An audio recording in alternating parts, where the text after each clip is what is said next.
Oiá. Oiá, oiá. Oiá. Oi. Voltemos.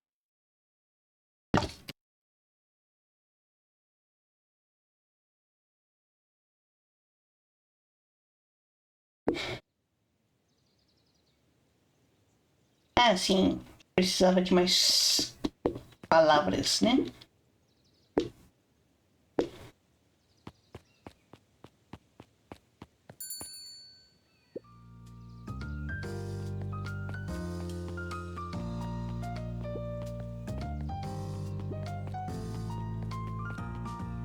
Enfim. A gente fez várias coisas ontem e agora tô entregando geleia. Eu acho.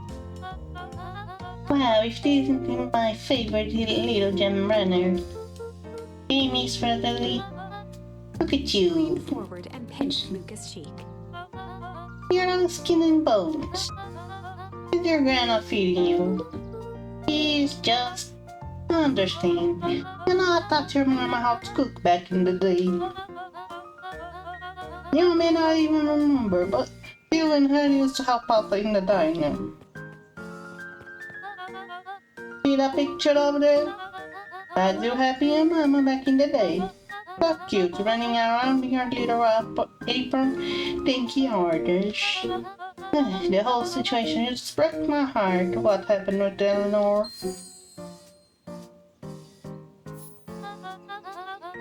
I got the feeling she's out there somewhere, yearning to be with you again. Few things in this world can keep a mother from her son. Luca shifted the basket uncomfortably. Oh yes, let's see here. Mrs. Fratelli lifted the cloth and inspected the jam. Ah, they even have my name on the hot dog. She carefully lifted out her jars of jam. You tell your grand hello for me, Luca. Will you do?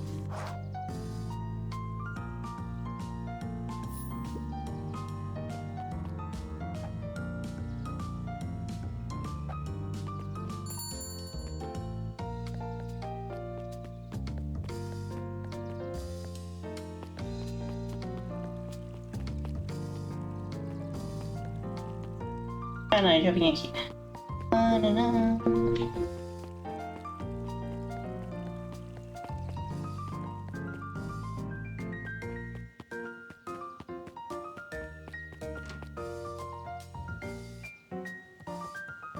Eu já vi tudo por aqui, né? Hey, Cado. Good afternoon, Luca. Can I help you find something? Maybe, maybe not. Try me. There's been weird stuff going on at the old Valentine warehouse. Can't say I know anything about the old warehouse. I think the hives don't stay for long. Otto motioned to the book in front of him. The more I read about bees, the more similarities I see with people. The hive collapses and fails, it doesn't stay empty for long. New queen set up shop pretty quick. They're saying it would make sense for someone new to start using the warehouse. Nature abhors a vacuum. Hey guys, hey Luca, have you seen the new issue of Hank Atomic? Oh yeah, no spoilers please. Awesome. The flashback. No spoilers please. Get to see how mad manners Henry Adams becomes Hank Atomic Man of Space's Justice. Yes, no spoilers! Oh, sorry. My point is you're gonna love it. Alright, Jace, catch you later. You're that Space Cadet.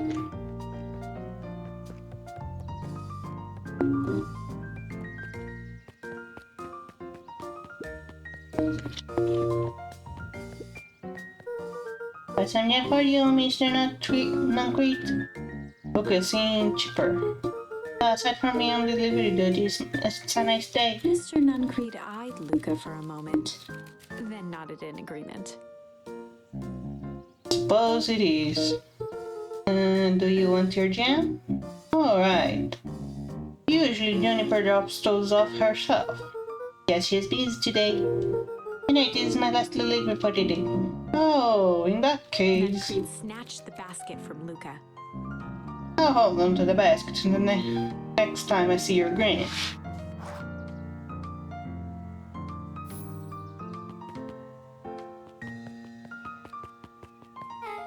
Hey, you! My job is our pineapple. Huh? Don't think. Just answer. Pineapple. Why? How old are you? Well, perfect. Follow me. Who are you? Can you never tell you ask too many questions? Just try to keep up, okay? What just happened? What?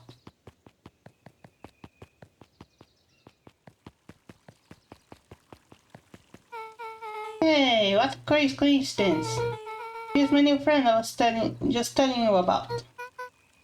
Oh, that's wonderful. Yep, you just hit it off. Oh, really? Get this, his favorite pizza topping in the whole world is pineapple. Oh, and what is your new friend's name? Beck locked eyes with Luca. The look on her face was equal parts expectant and desperate. Luca Manhorn, nice to meet you. I'm Ned, this is Ilona. We're Beck's parents. Beck gave Luca a quick nudge. Oh yeah, Beck told me all about you. Alright, it feels like we've known each other for years. Well, you both can stop obsessing about me making friends. Oh, darling, we never doubt you. Just that for children with fewer than 5 close friends, the probability of a STEM development doubles. Okay.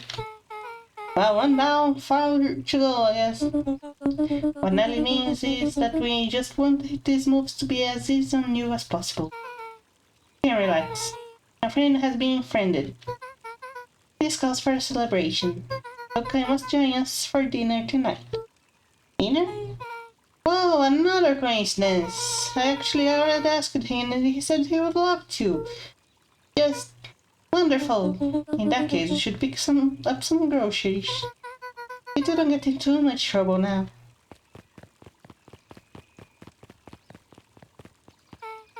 Oh, can we leave that worked? Thanks, Atom. You're welcome. I owe you one. My moms are great and all, but they can be a bit too much at times. Our house is a little cottage next to the big mansion place. Wait, on the Valentine State? De colocar minha luva. Yeah, that's the spot. Meet me by the big crypt gate. Down the lake. Or I'm back to square one on this whole friend group. Great, see you there.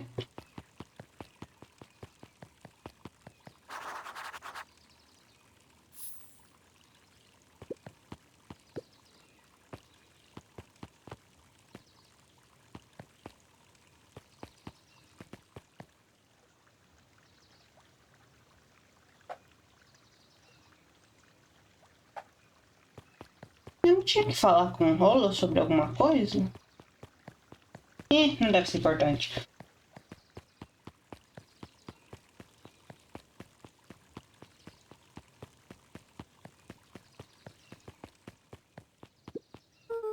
Good morning, Jeff.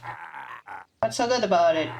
Another day further down the tubes, if you ask me. Come on now, it's not all bad. The festival's coming up. The festival. Old man Valentine used to put on campaign shootings all the time. And where did that get us? Oh, it's the pain in your harvest putting on this one.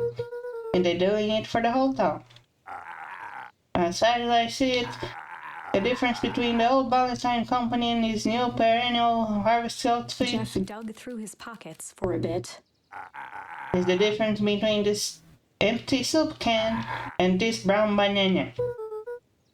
But those are both garbage. Exactly.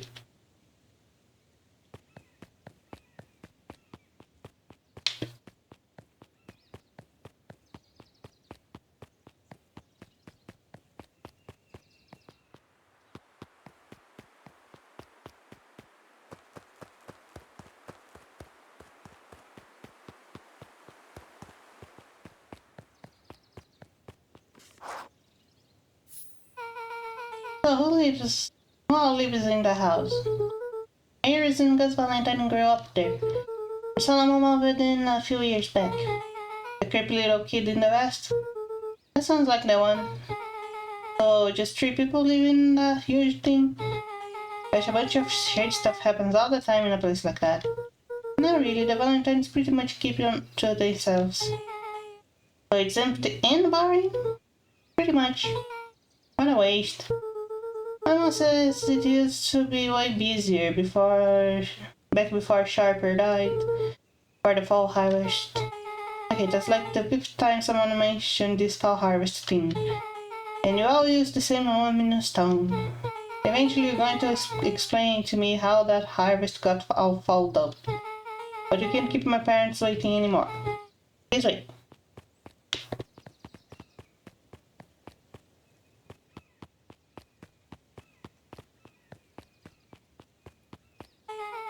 Most kids would just ditching me by this point.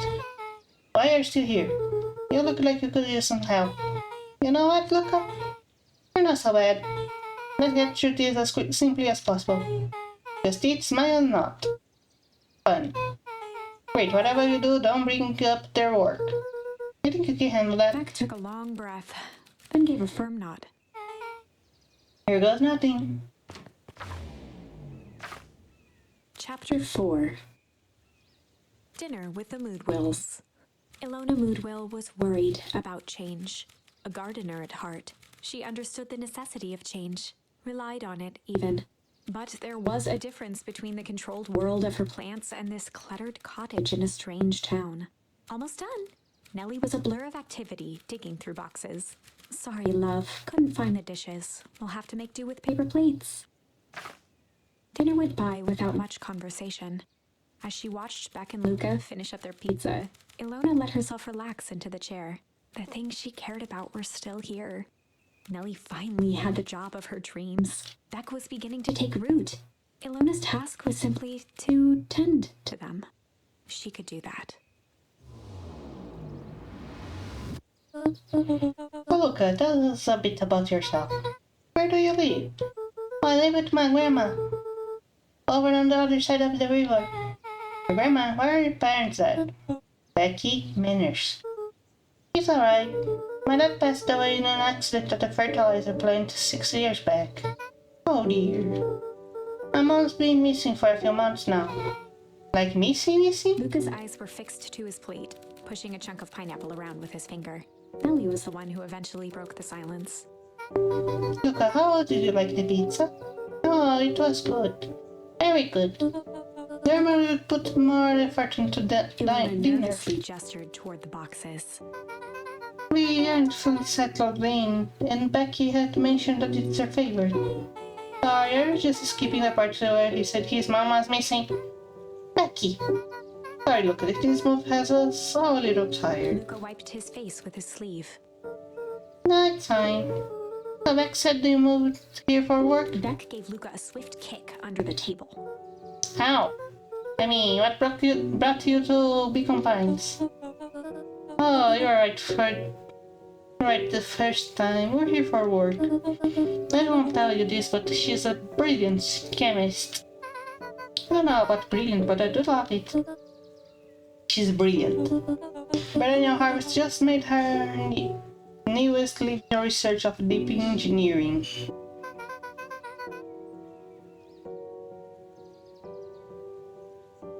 Não, não é ela que tava no... Ela substituiu o cara da... Foi jogado no lixo, eu acho. Eu espero. Não, ela substituiu o cara porque ela tava, eu acho que viva depois de um tempinho. Enfim. Makes some more impressive than it is. Just happy that I get to make a difference in the world. Perennial Harvest is at the forefront of evolving agriculture. It's something more useful than sprinkling water than experimental on the ground. Luca glanced over to Beck. She seemed to be holding her breath. What Nella means, Luca, is that there are different ways to grow plants. Yes, some people talk to their plants and hope for the best. mean, some people happily leave their job to allow a loved one to pursue their dream. You swore you didn't. Slammed her fist into the table, perhaps harder than she intended. Hey, look! How about some dessert?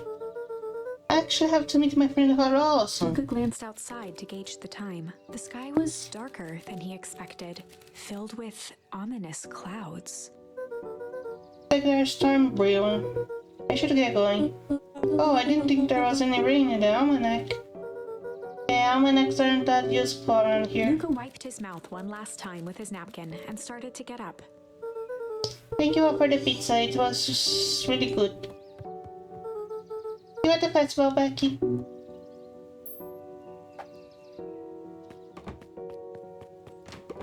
Wait up! I'll walk you home. Surprised, Luca turned around. He knew Rollo could be prickly around new people. But Beck seemed cool. Rollo would warm up to her eventually. Probably.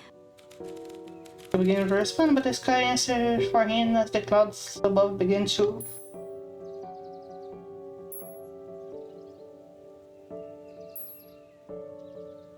Isso aqui vai chover.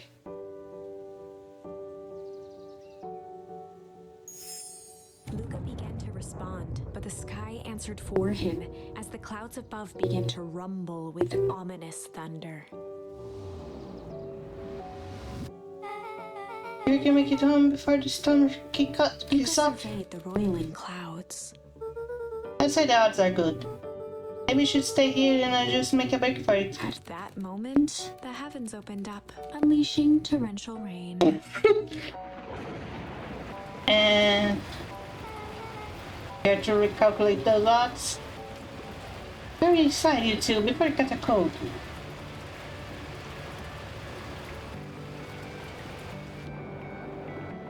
Okay, and Ellie will keep trying to reach your grand on the phone. In the meantime, you two hold tight. Sorry, not much to do up here. Most of my stuff is still in the box. Mind if I poke around? Be my guest. Luca squinted into the eye hole of the microscope. This looks wild. What is it? Gun? Gun? Luca adjusted the slide with his fingers to get a better look. By tracking the structural integrity of gun with increasing amounts of chewing. Chewing on that one for 47 days. Luca wiped his hand off on his sweater and gave a nervous laugh. Weird, I know. Beck looked down, timidly tapping the ladder with her feet. Think it's weird, don't you? A little. But weird can be cool. Hey, foi assim que descobriram qual que é o nome? Penicilina?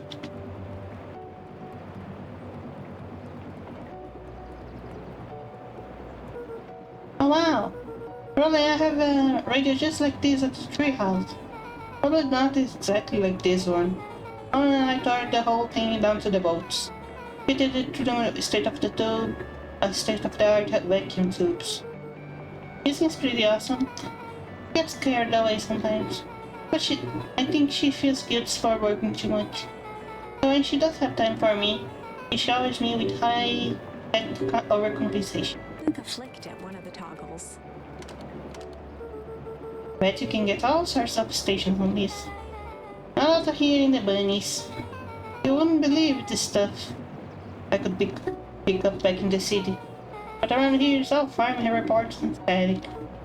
Ah, shucks.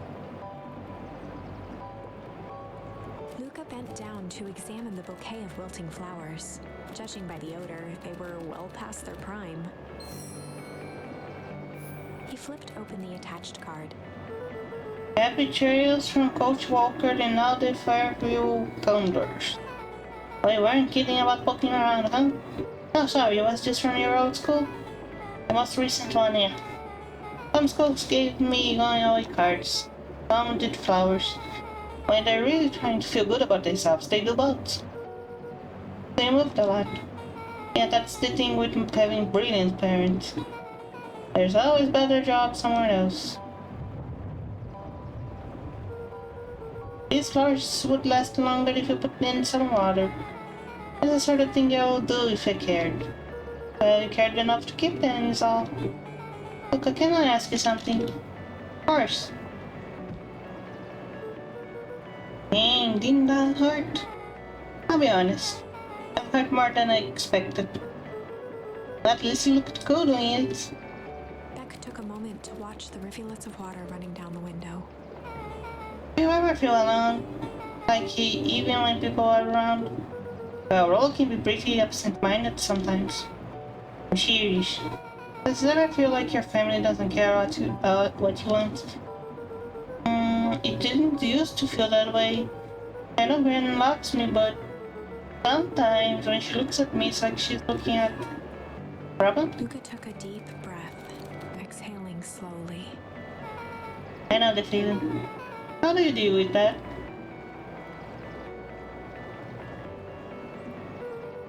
I guess I haven't yet. But one thing my dad told me when I was little, don't hold a grudge, especially against yourself. Try to hold it all in, you're gonna pop. But then what do you do when you don't know what to do? I never got to that part. Something I figured out on my own though. You gotta do something, anything. Here. What are you doing? I don't know, something. We're gonna register our complaints with the storm. If I heard a miserable universe, stop jerking me around.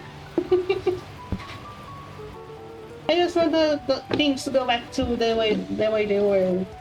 Everyone tells me it's gonna be alright, but things are gonna change. Luca let out a feral scream that echoed into the night.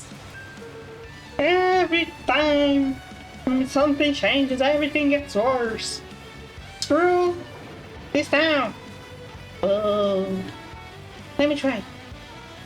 Movies suck. I hate it. I hate it that I hate it. Why can't I just deal with it and be happy for my mom? Why can't we just say somewhere?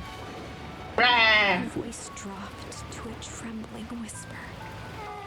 I just wanna be a normal kid. Beck brushed off her shirt and straightened up. There. Well, I actually feel a little better. Sim, às vezes gritar pro nada ajuda. As abruptly as it began, the storm abated. Eles não gostaram de receber reclamação. Thanks, I need that.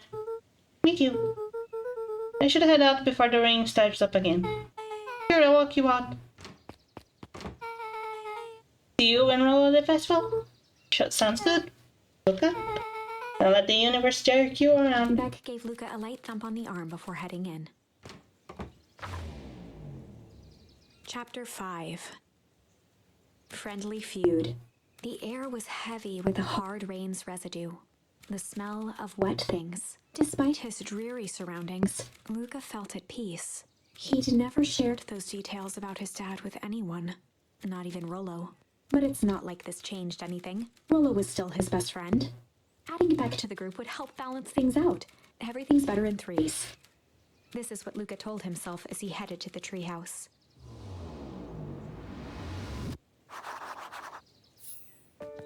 Era disso que eu tava lembrando.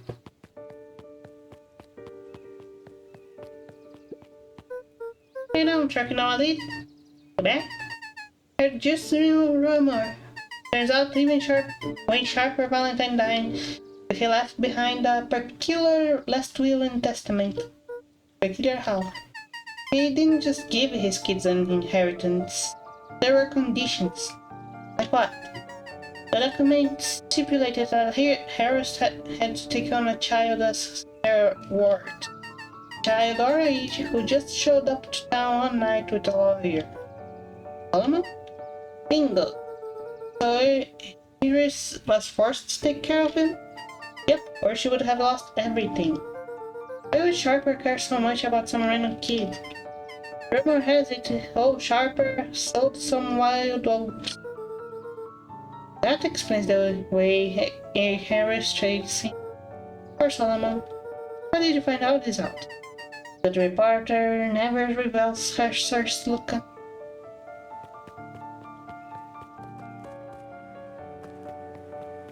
Tá brilhando.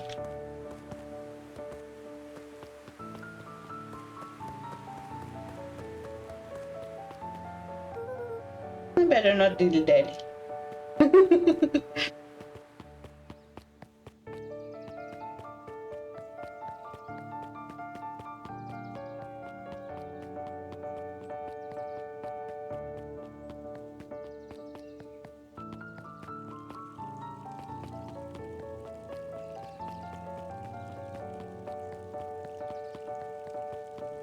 Ainda tá aqui. There's nothing that I should go there. Oh boy, vai ter briga.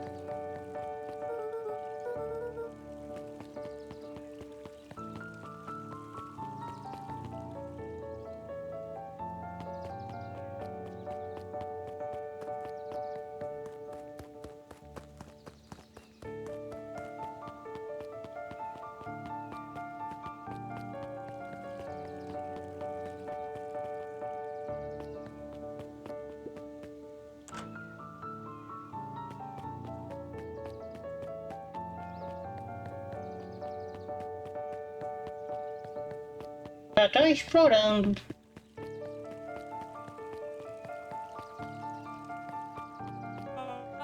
Excuse me, what are you doing? Walking up for the night, sir. Oh, wonderful. I can only assume this means all festival preparations have been completed ahead of schedule. Not exactly, sir.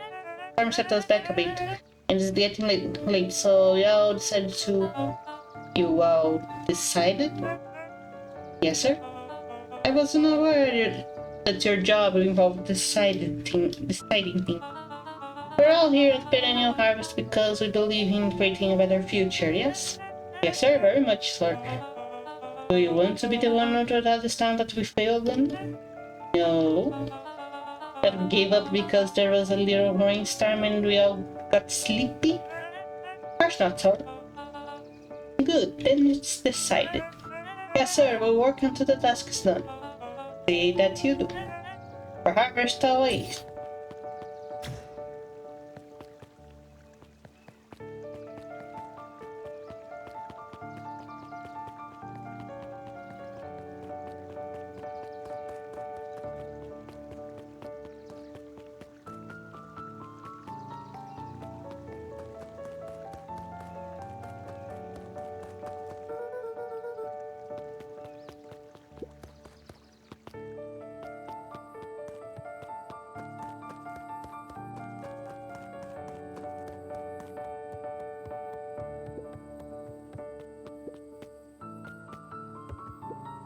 You're always still up there?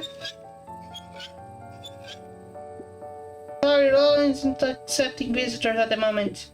Come back never. Luca had only ever heard him speak in this stiff yet gentle tone a few times, and it always meant one thing.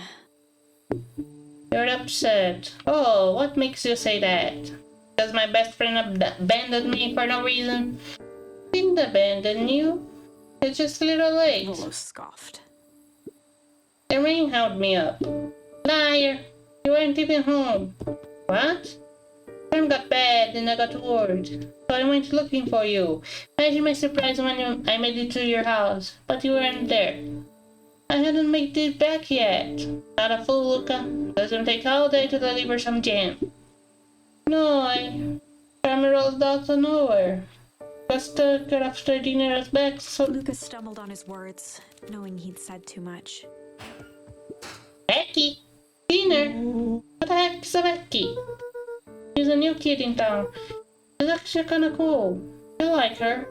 She needed help convincing her parents that she makes new friends. New friends? I spent all day waiting for you, and you were often making new friends. Not like that, Rollo. I know. When I was waiting, I made some upgrades to Mission Control. It was gonna be a surprise, but it took so long that the storm knocked it all down. Just like you knocked down your friendship. What does that even mean? Luca became instinctively angry in response. Both boys were now shouting across the distance. It means you're a bad friend. You don't care about me. Of course I care, you I knew I'd get in trouble waiting so late for you, but I kept my word. Because that's what friends do.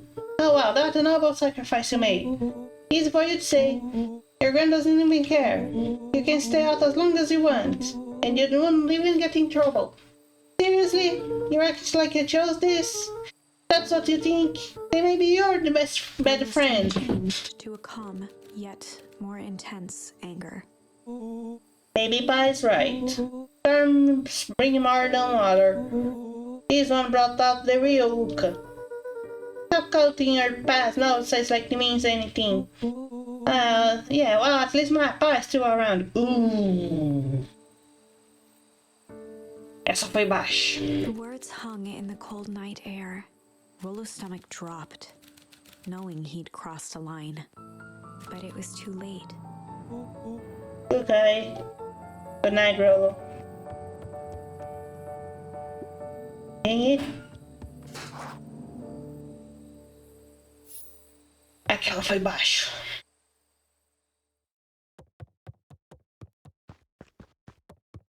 Muito baixo. Aquela doeu até em mim.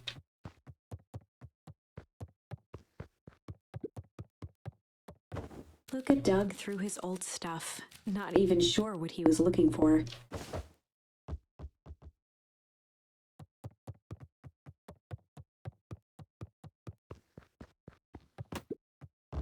Rolo.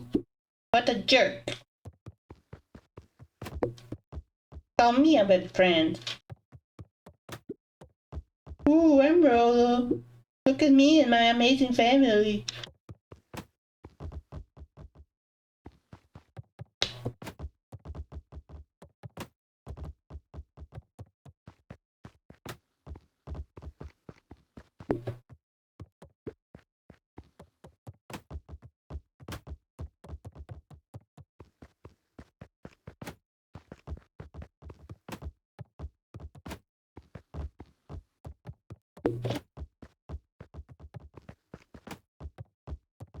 Eu tô tentando chutar pra porta. Acho que não vai deixar.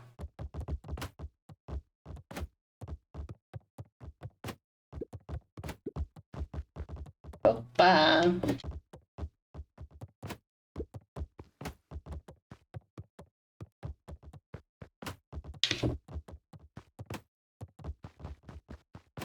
Negócio, tem um botão de correr?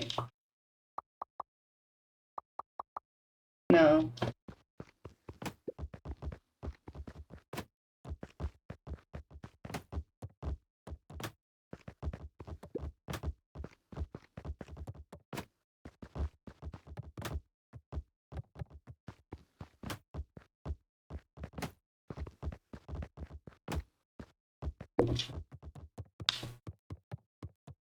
Tá bom, eu vou dormir. Guess I'm just never supposed to make new friends. Aww. Luca? Gran cooed gently from the hallway. Left you straight to breakfast. Look, are you alright? I'm fine. Don't feel like getting up yet. Okay, I'll leave this oatmeal by the door. Gotta run out and take care of some things. Okay. Back to checking later. Sure. Luca just wanted to be alone. He waited to hear the sound of the front door closing.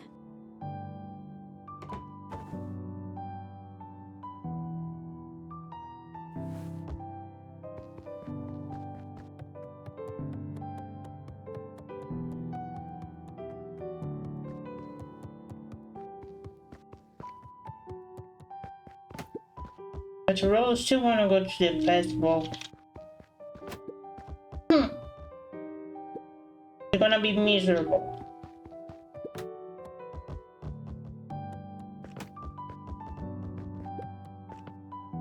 Luca dozed off again. Luca? You didn't eat your oatmeal. Wasn't hungry. Well, just in case you get hungry, I'll leave a sandwich here too. Thanks. Rolo came by.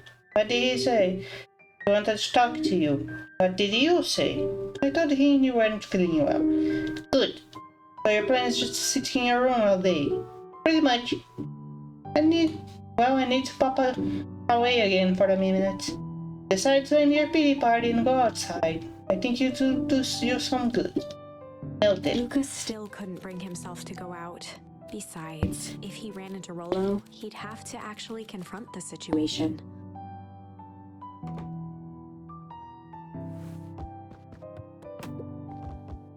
There's never anything interesting at the festival anyway. Ok, eu tenho que acertar ali.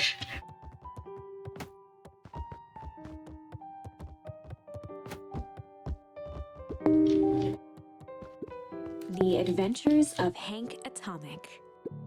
The complete first volume. Luca carefully opened the cover and began to read. Rollo had received it for his birthday, a special hardcover edition with behind-the-scenes commentary and bonus art.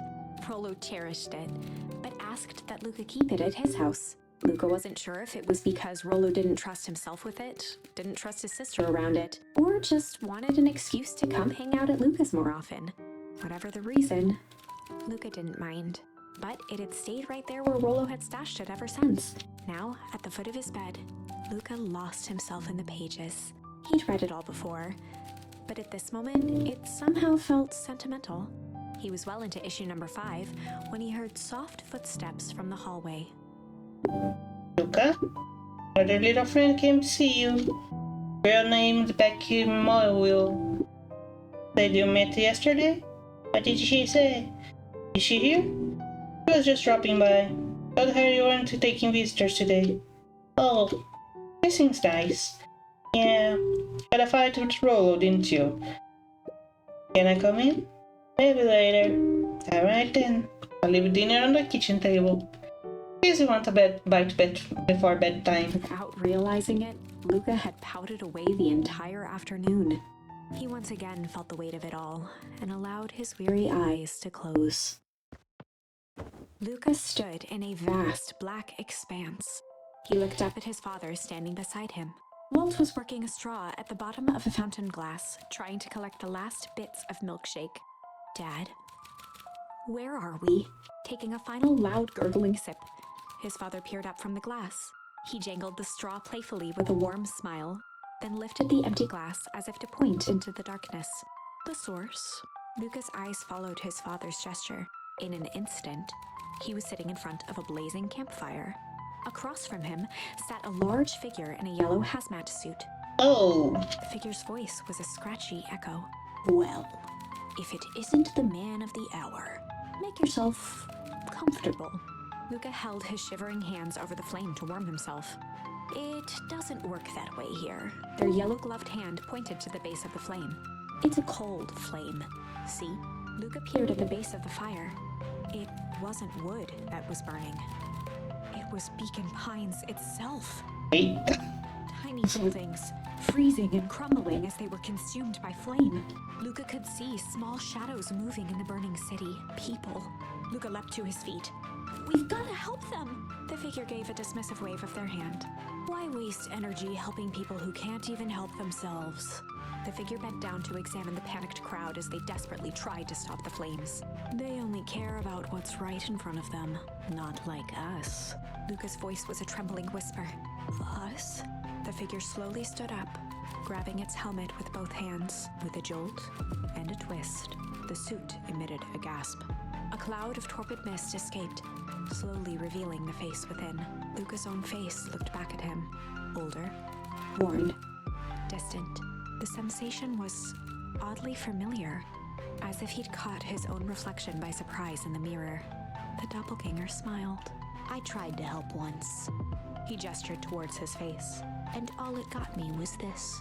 Luca staggered back. You aren't me. Luca felt a hand catch his shoulder. His father was there again, beside him. Every choice sets us on a path. This is the end of one of your paths, son. Luca watched his older self shake its head ruefully, its face twisting into a cruel grin. Welp, Dad. If you wanted him to see this, far be it from me to disappoint. Luca watched in shock as the figure took a confident step forward and plunged into the flames. In a flash of cold light, he was gone. What does all of this mean? Luca felt a reassuring squeeze on his shoulder. Just remember, why we choose matters just as much as what we choose. Luca woke up to see a hazy figure at the foot of his bed, silhouetted in the morning sun. Huh? How do you? Only grin. Luca rubbed his eyes. The kind, concerned face of his gran came into focus. How are you feeling? Fine. Anything you want to talk about? Don't feel like talking. That's just as well. How about you sit there and listen a bit? Whatever you and Holo thought about doesn't matter. Well, Gran silenced Luca with a gentle pat on the leg. Shush. Fights between friends happen. What's said doesn't matter. The important thing is, that's not the last thing you ever say to each other. But he said stuff about that. Well, do you think he meant it? No. He was just mad. Mm-hmm. And did you mean any of the things you said to him? No. Good. One must appreciate friends in their best moments and accept them in their worst. Now, get your little butt out of the bed. The festival's today. You don't want to miss that, do you? Guess not. Seems like a good opportunity to make amends with Rollo, doesn't it? Luca gave a reluctant nod. I'll buy him a corn dog and apologize. But he's doing that. What did I just say? Buy him a corn dog. That's a good boy.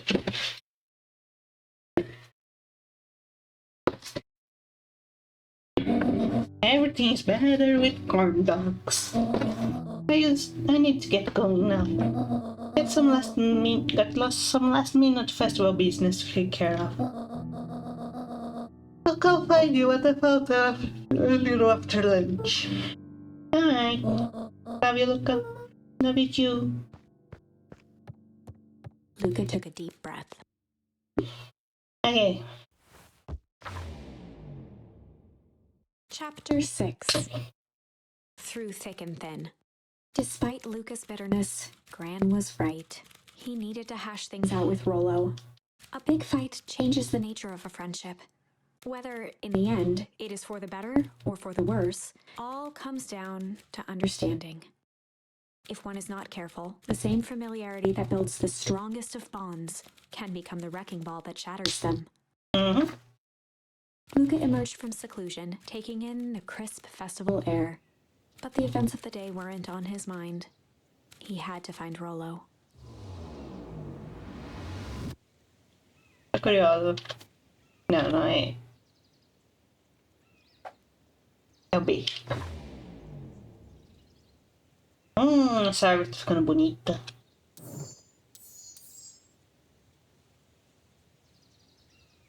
Aqui é quando chove.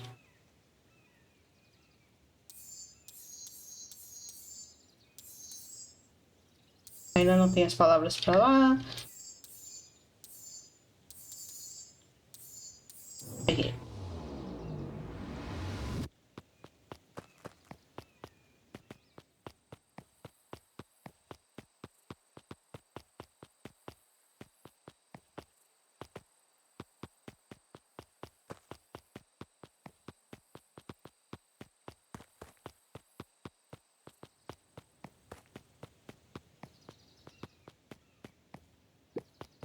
There you are. Luca? Rollo wanted me to tell you something. What is it? Roxy rolled her eyes, shaking her head.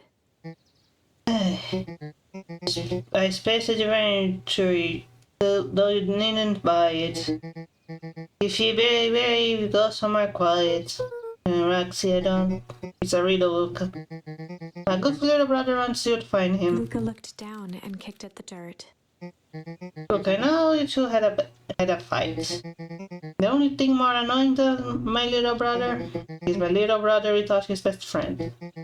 So I'm doing his one favor. Now I need one favor from you. Whatever it is that went down between you two, quash it.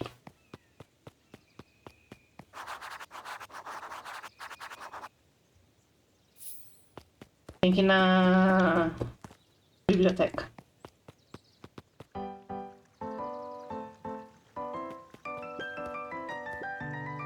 How does the beetle hunt? Pretty hot, rotten.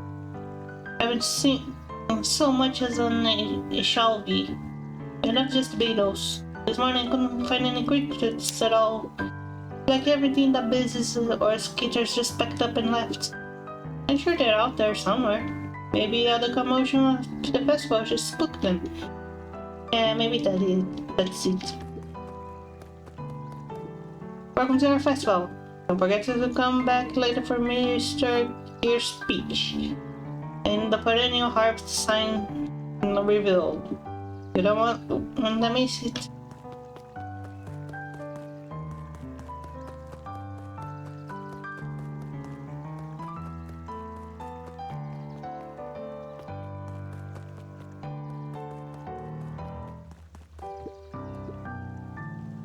Unique New York. Huh?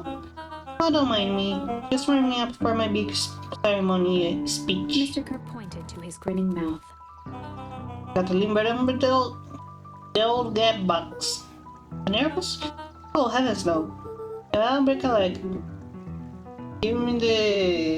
here? Grip of a top sock.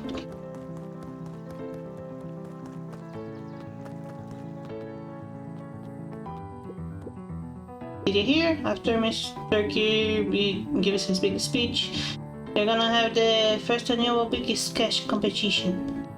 As long as I both qualify as a catch, I'm showing. Luck.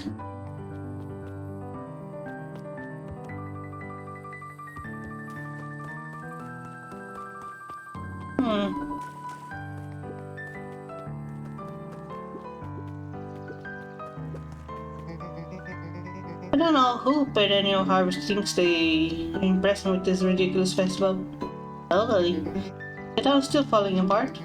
The weather's still cruddy. And this season's harvest looks like it's gonna be worse than last 2 years. You said it. No amount of corporate pandering is gonna change any of that. Exactly. But the lemonade at the drink stand over there does look pretty tasty. Wait, I'm still gonna be mad at them. I'd just rather be mad while sipping some delicious lemonade, that's all. Sabe, justo. Ain't moving. Hahaha, every single time. Yep. Wait for it. And explain the sound once again noted. Like clockwork. What a bunch of drones. Haha. Jeff was staring into the distance with a wistful look. Hey Jeff. Everything alright? Yeah, everything's fine. It used to be fine. This ain't right these days, you know. I really do, actually. Jeff turned to Luca with a furrowed brow, then gave an understanding nod. You do, don't ya? For a moment, the two now shared that same wistful gaze.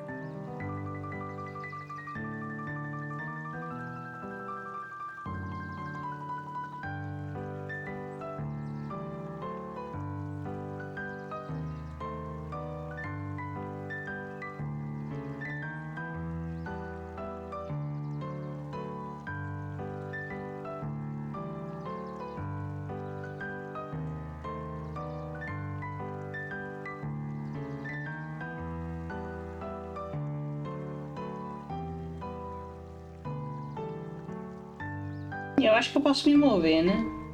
Eu só tenho um momento aqui.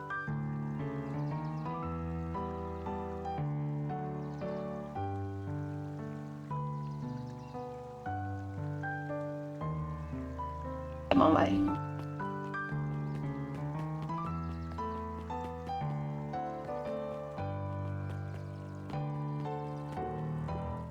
I was welcoming of welcomes. Would you like to share your thoughts? We always try to drink both. Oh.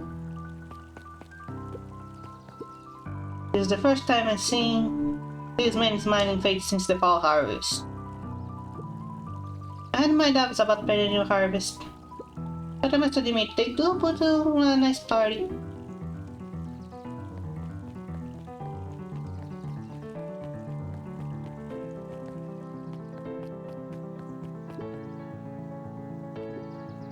Hey, Alka, how's Griffin doing?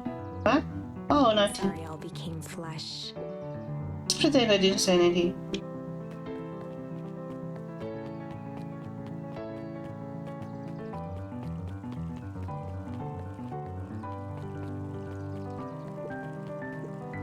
Hey, Piper, you're actually taking a break from studying.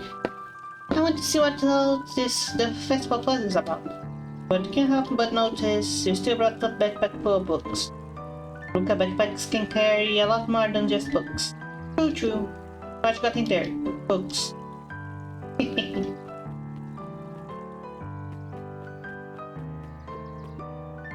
Look, I didn't know that Beacon Pines is actually unincorporated. A lot of people don't know that. Oh, yeah, I didn't know. What's that mean?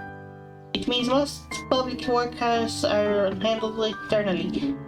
With all the pipelines, the water treatment, building regulations, that's great. Census stock taking, emergency service.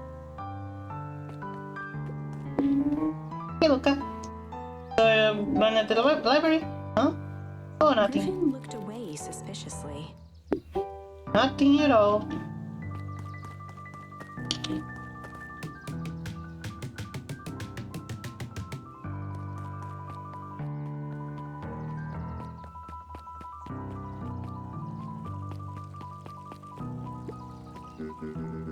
I was able to return the perennial harvest safe to your board. Don't think anyone noticed. Good. Now you tell me what you need it for. It was a favor for an enemy of my enemy. Isn't gonna harm Mr. Cure, is it? All I need to know is that it's for the good of the family.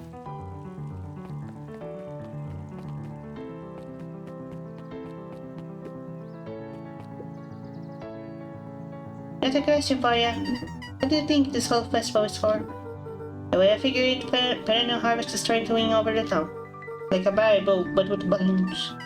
Cynical, I like where it heads at.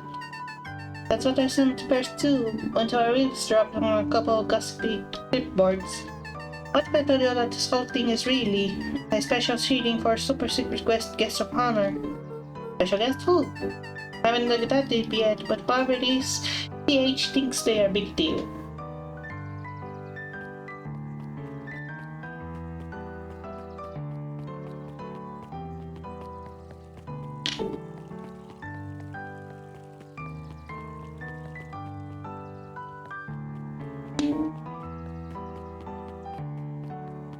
Bem, eu tenho que ir pra minha pausa, então eu já volto.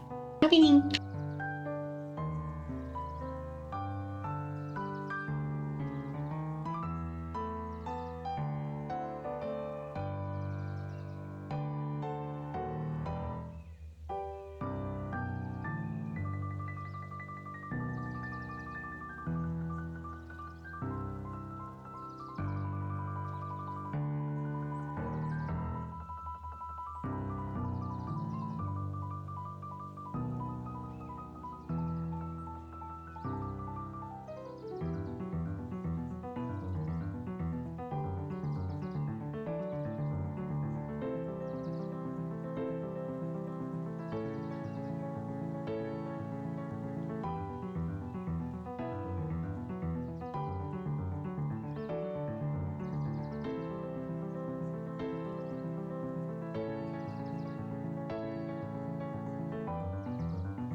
bem.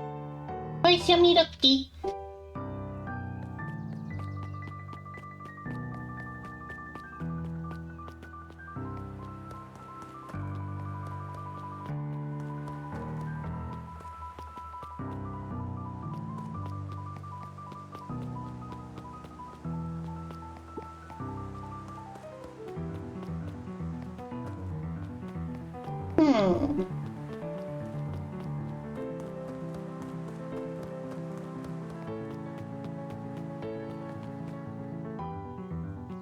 Tem alguma coisa pra cá? Acho que não, né?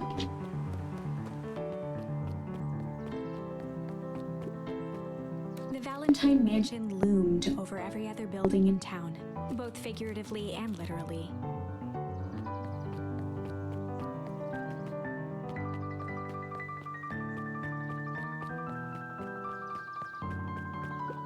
After the foul harvest destroyed the Valentines, shuttered off their Aqui.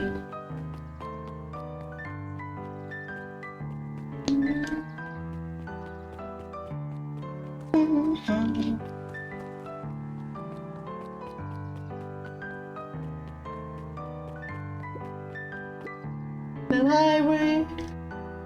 Lower quiet.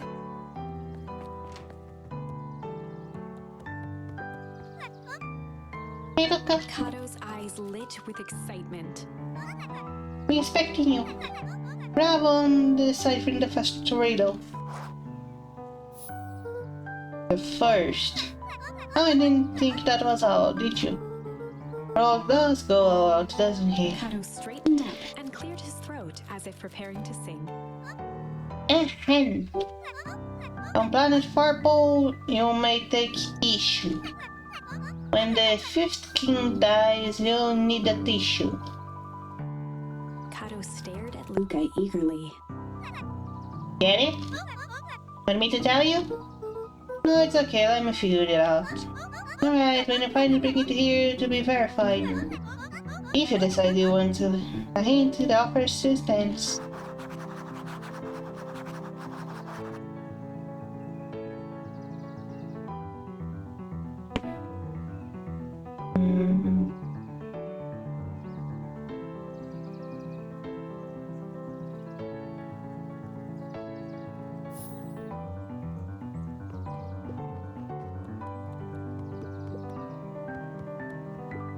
Hey Jace, so working on it with Hank Atomic? You know it. Some fascinating canon towards it. Did you know?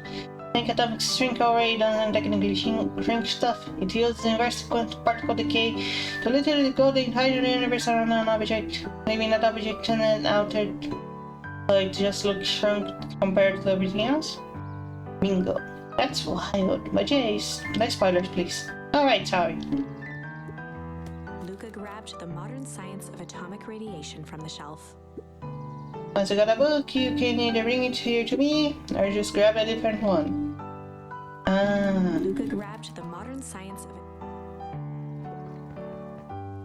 Luca grabbed Natural Photography, Volume 5, from the shelf. Qual que é o nome?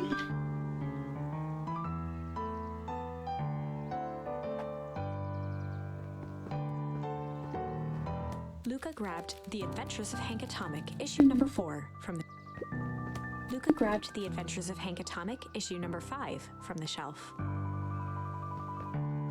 Eu acho que é esse.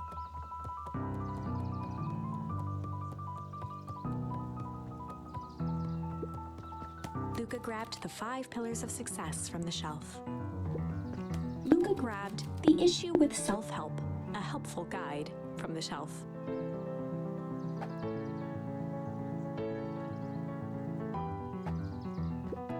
Luca grabbed 500 Meals for One Big Pot from the shelf.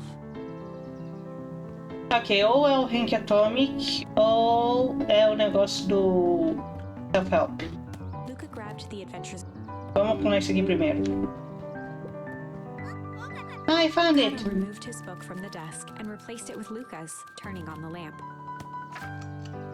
As he slid the book under the purple light, 2 words glowed. The Adventures of Hank Atomic, issue 5. Falei. Luca clicked Não his ia ser tongue with profundo. recognition. Não ia ser profundo de... Rollo Cyberpan. I used to write secret messages everywhere with that. And only I had the special flashlight needed to reveal it. But I lost it. Well, apparently he traded it off for this purple light bulb. Parted with his entire Halloween candy stash. Oh, Rollo. Now, let's see here. Kato began flipping through the pages, stopping when he hit a glowing word. Yeah, it's away with such a grift. He continued flipping. Only found in... Grip.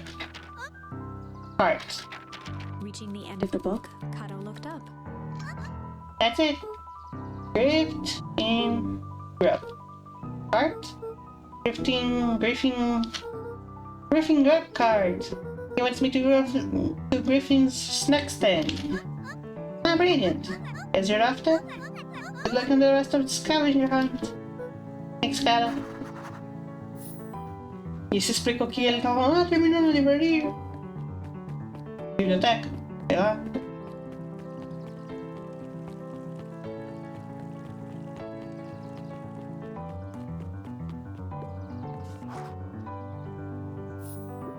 Hey Griffin, did you roll Before come? Luca could finish his sentence, Griffin handed him a corn dog. Oh, that's it? Bought and paid for it, enjoy. But there's some... I thought there was supposed to be a riddle or something. Luca shrugged, taking a sizable bite out of the corn dog. Yep. It's cold! Oh yeah, it's been sitting here for a while. I wanted me to make sure to give you that one specifically.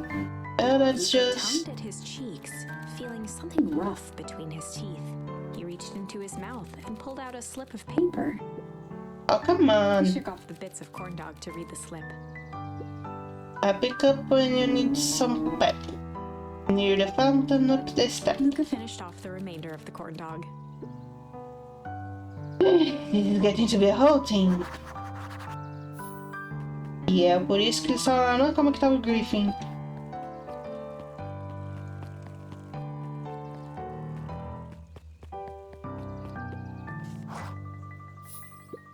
There you are, Luca. Ain't no way I'm actually doing this. It's way below my pay grade. Come on, you big stiff. Let the kids have some fun. Fine. But Rollo owes me one. Lumi waved his hands around sarcastically as he began.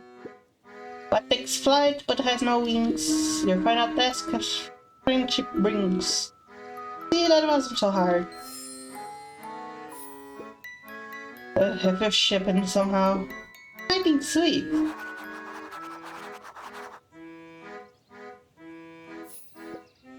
Look up. Balão? Oi. Hey. Hey. Did you find the comic book? Yep. And you got the corn dog? Yeah. Then I know it doesn't make up for what I said. But here, you earned this. Rollo sheepishly handed Luca the balloons.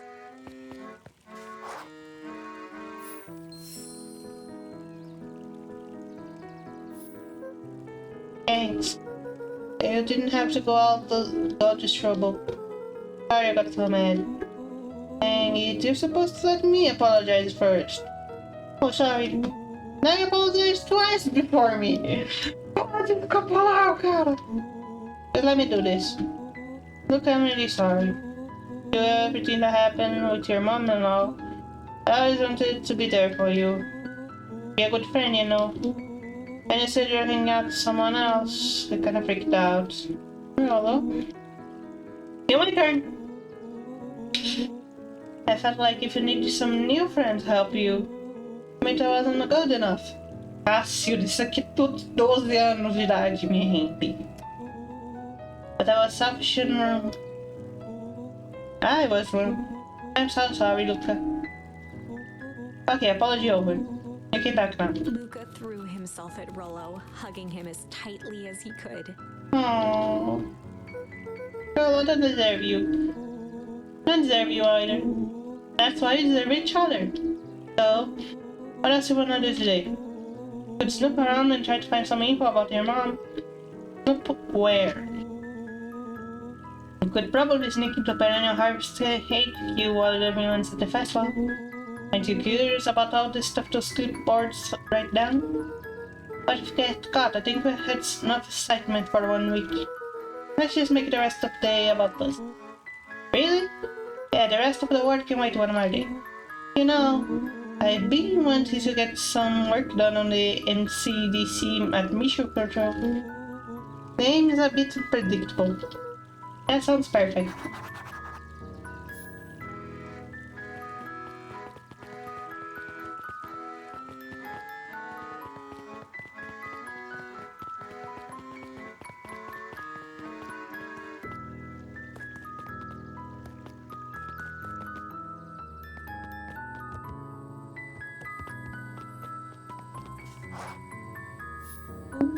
No, I almost forgot.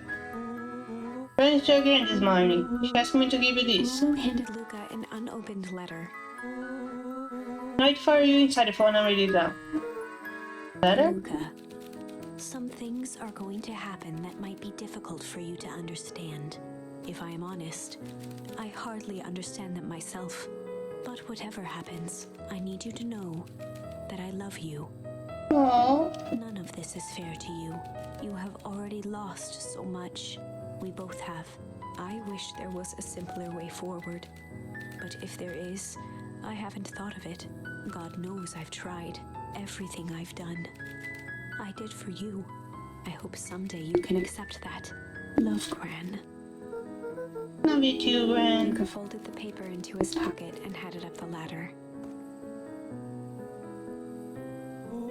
What's up the ladder? Anything you want to talk about? Maybe later.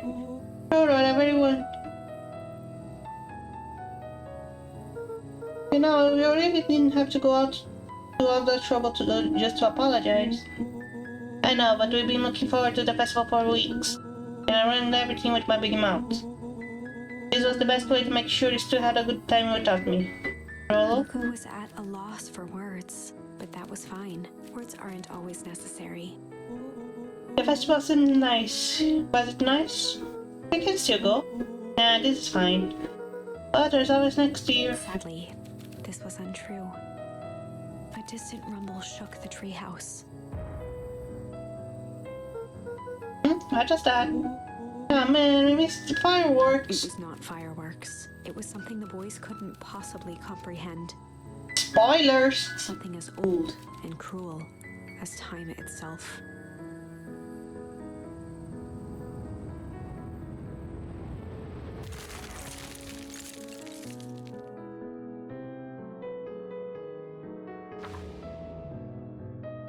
A shockwave of cold tore through the room.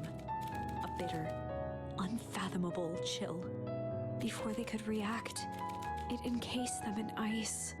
Two boys, reunited by friendship, only to be cruelly separated by a malevolence beyond reason. And so, our story ends on this melancholy scene. In a silent treehouse turned statuary, in a town brought low by its secrets, sits a pair of friends, alone, together, for the rest of time. The end. No, that can't be the ending. It simply can't. I won't accept it, and I hope you won't either. Eu não sei, tá meio engraçadinho. There are more endings, more possibilities. I can feel it. We are just going to have to sort through them all until we find the one that fits.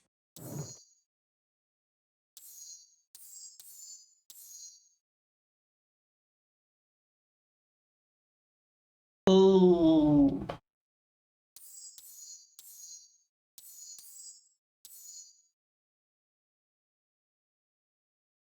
Ok, qual deles que eu vou?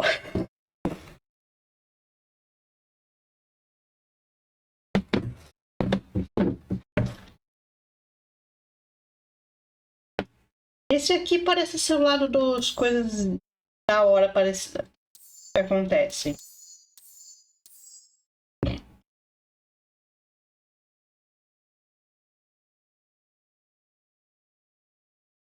Aqui é quando todo mundo morre, basicamente. Vai, ação.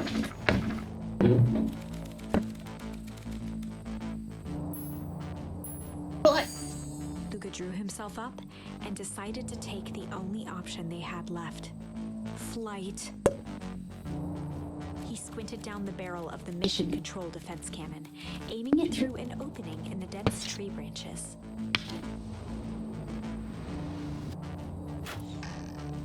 He looked up with surprise as it struck true and taut. Oh, I can't believe that worked. Hey, Miss Care. I'd love to hear your thoughts, but I'm afraid we have a place to be. Come on, Iggy. See ya, jerks. Fine. We know where that leads them. This way would take the tunnels. Luca and Iggy winced as they sprinted through the thicket. The branches clawed at them, reluctant to give passage. After what felt like a marathon, Luca stopped in his tracks as they reached the clearing. What the? That was all he was able to say before Iggy slammed into his back. The boys tumbled down a steep decline and crashed with a wheezing thud on a surface as hard as ice. In fact, it was ice. Chapter 5. Signs. They stood silently, catching their breath. The sky was like sapphire. With each breath, a plume of steam escaped from Luca's lungs. Let's keep moving. Luca pulled Iggy to his feet as they gazed across a snowy terrain. That was actually pretty big. I think we lost them. Are we up in the mountains? I don't think so. If anything went downhill. Then what's up with the winter wonderland? All I know is there's no going back to the way we came. Let's see if we can get our bearings. Follow me. A disc of smooth metal was lightly covered in snow. Two faint seams were visible along the surface. A mineral cover? If it is, I've never seen one like it.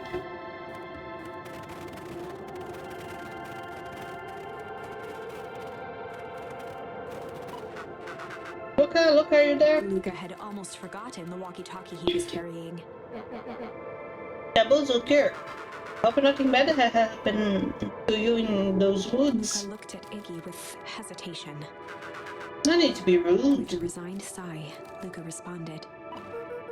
Seems like the only danger things in the woods is you. He speaks, the young man of the album. Now, how in tarnation did you end up with one of our radios? Just lucky, I guess. Why, how the human horns are full of surprises, aren't you? Hey, my parents? I never had the honor of meeting your father, but your mom sure was a handful. Luca winced, shoving the walkie-talkie back into his pocket. I gotta keep moving. Big. What's the readout? Sitting just above Kelvin. Just a bit down from last time. Should we report this to Mr. Kirk? Meh, still within the safe range. Maybe spreading, but it's under control for now. Even a small nudging the equilibrium could cause a cascade. Dude, relax. There's a few more sites to hit before we can bunch up. It's over with.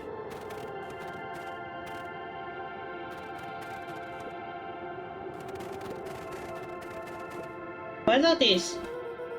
Hard to say without his note. I think it's a downside. You almost made out the letters under there. What town could this even be? Couldn't be another town this deep in Whipwood.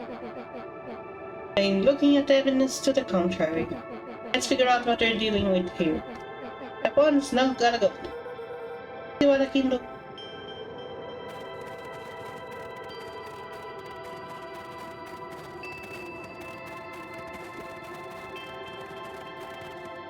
Ok, deixa eu continuar aqui por enquanto.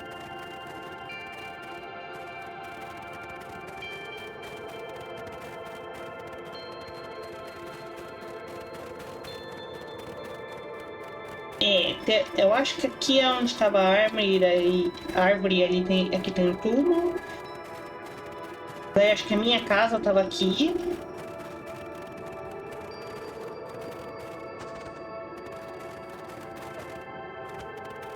telepathy.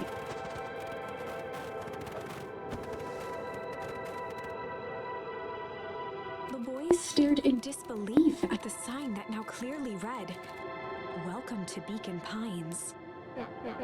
This doesn't make any sense. We're in Beacon Pines? How's that possible? We ran away from town. How did we get back here? Guess we got turned around. Where did that snow come from? It's been colder than normal lately. There's a pretty big difference between sweater weather and like this Arctic hellscape. The puddle we fought at it before, it was cold too.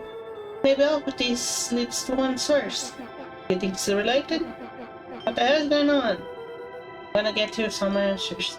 Let's keep moving.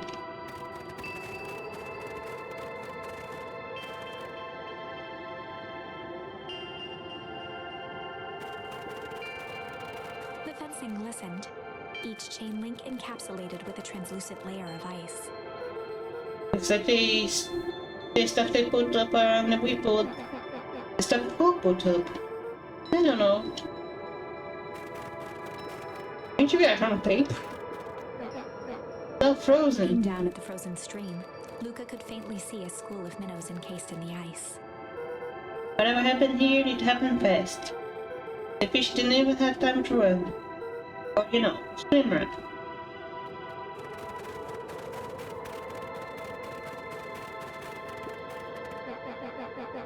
That looks familiar to you.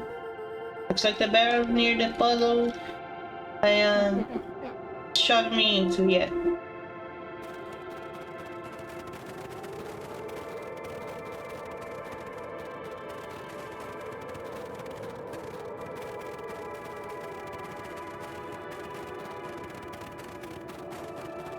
The crunching of footsteps trailing Luca went hush.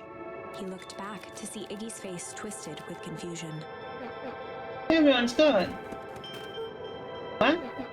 There's nothing here but more snow. There must be an explanation for all this. Have to keep looking. You can look all you want. I quit. Hey, you have to keep going. I don't get it, do you?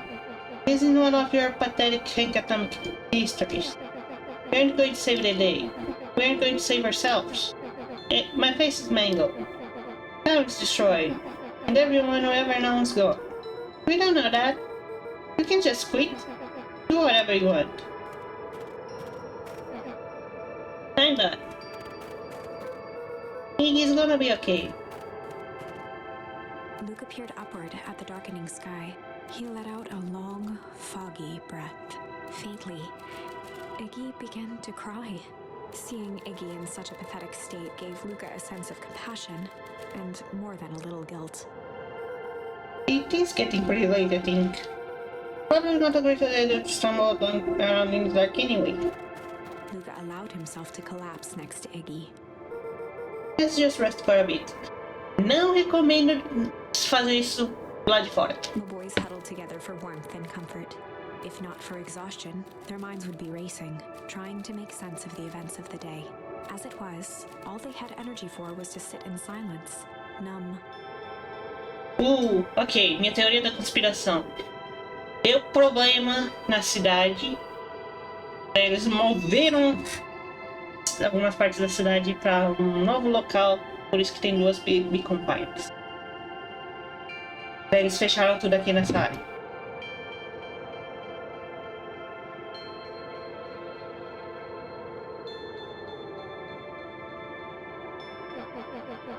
The way the snow covered everything over, kinda calming.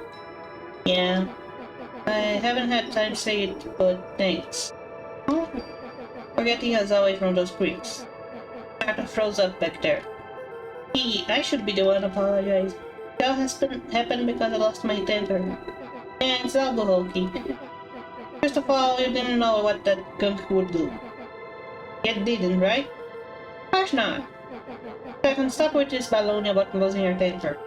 But I did lose my temper. Iggy motioned sarcastically to his half-deformed face. Obviously. But that's exactly what you should have done. Huh? I was being a horsley. You're supposed to be a horsley in response. That's how it works. You have a hard time following. You wanted me to fight you? Of course! These you goody-goody types take forever to understand these very basic points. Why would you go out saying cruel things trying to get into fights? He shrugged. Something to do. Urinate because you're bored? Sometimes I just feel empty. You won't understand. You and Earl always having a blast together. Laughing and calling that dinky little treehouse mission control. He now wept openly. Perfect little, but Luca Van Horn. His perfect little life. Your life is not perfect. Everybody in town likes you. Not everybody. Now the new girl hasn't even unpacked yet, she already likes you. You have Tish. He wiped his nose with a sleeve. I love Tish. Tish is great. But she ain't exactly the world's greatest conversationalist, you know? Luca gave a warm chuckle. I get that He impression. cleared his throat as he wiped his eyes. Must be raining out here. Definitely. Iggy arched into a wide yawn. I should probably try to get some sleep. Yeah. Let's lay low for now. Tomorrow we get to the bottom of all this. Luca's eyelids began to slowly drift shut. Luca? Yeah?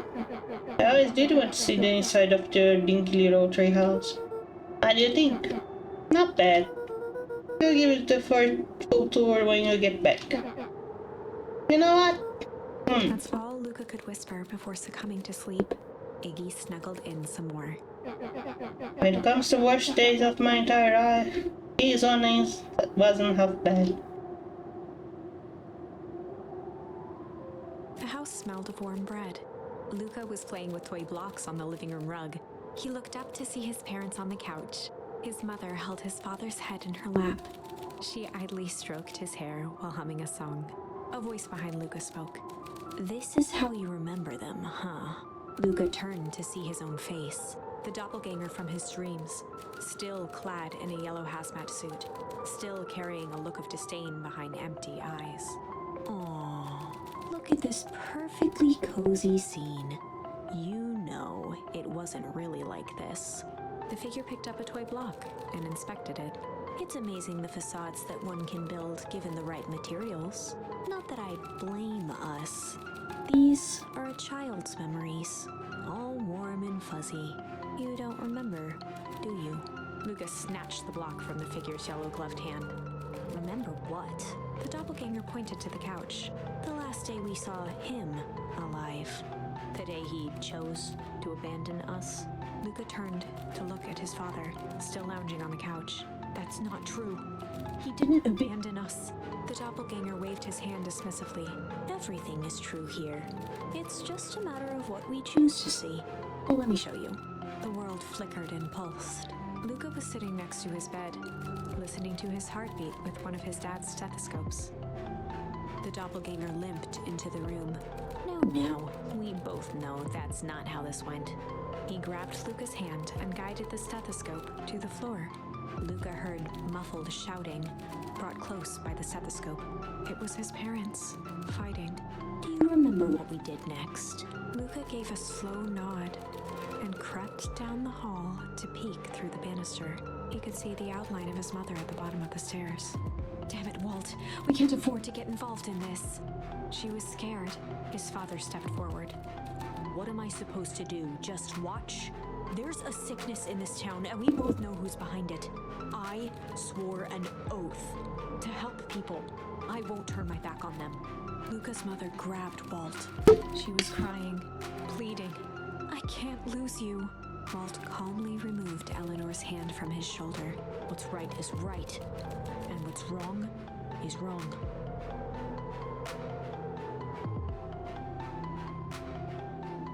Okay. I could never live with myself if I let Sharper get away with this. Eleanor raised her voice. Spare me your bullshit platitudes. What about our son?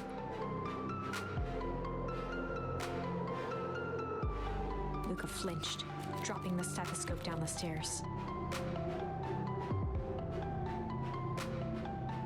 Walt turned with a panicked smile. Luca, is that you, buddy? Yeah. How is he? With tears in his eyes, Luca descended the stairs. Mom. Mom? Dad? What's going on? Walt dropped to a knee to meet Luca eye to eye. Nothing, buckaroo. Your mom and I just got a little overexcited is all. Luca placed the stethoscope against his father's chest. His heart was racing. It sounded like you were going somewhere? Walt gently removed the device from Luca's ears. Listen to me, Luca. I have some business to take care of. I'll be back in time to tuck you in. Luca hugged his father tightly. Promise? Walt stood up and walked to the door. He glanced over his shoulder. I promise. Aww. With a wink and a grin, he put on his hat and strode out into the evening sun. A figure approached soundlessly from the foggy snowfall. It stood above them, lingering in contemplation. Slowly raising one hand above Iggy, it snapped out 2 brisk raps on his head. From a deep slumber, Iggy sprang up defensively. Get your hands off me! Whether it was the calming presence or the recognition that he was not in danger, Iggy felt his clenched fists lower. Is it? What do you think you're doing? Luca looked up, gradually remembering his whereabouts. The figure exhaled a cloud of warm vapor.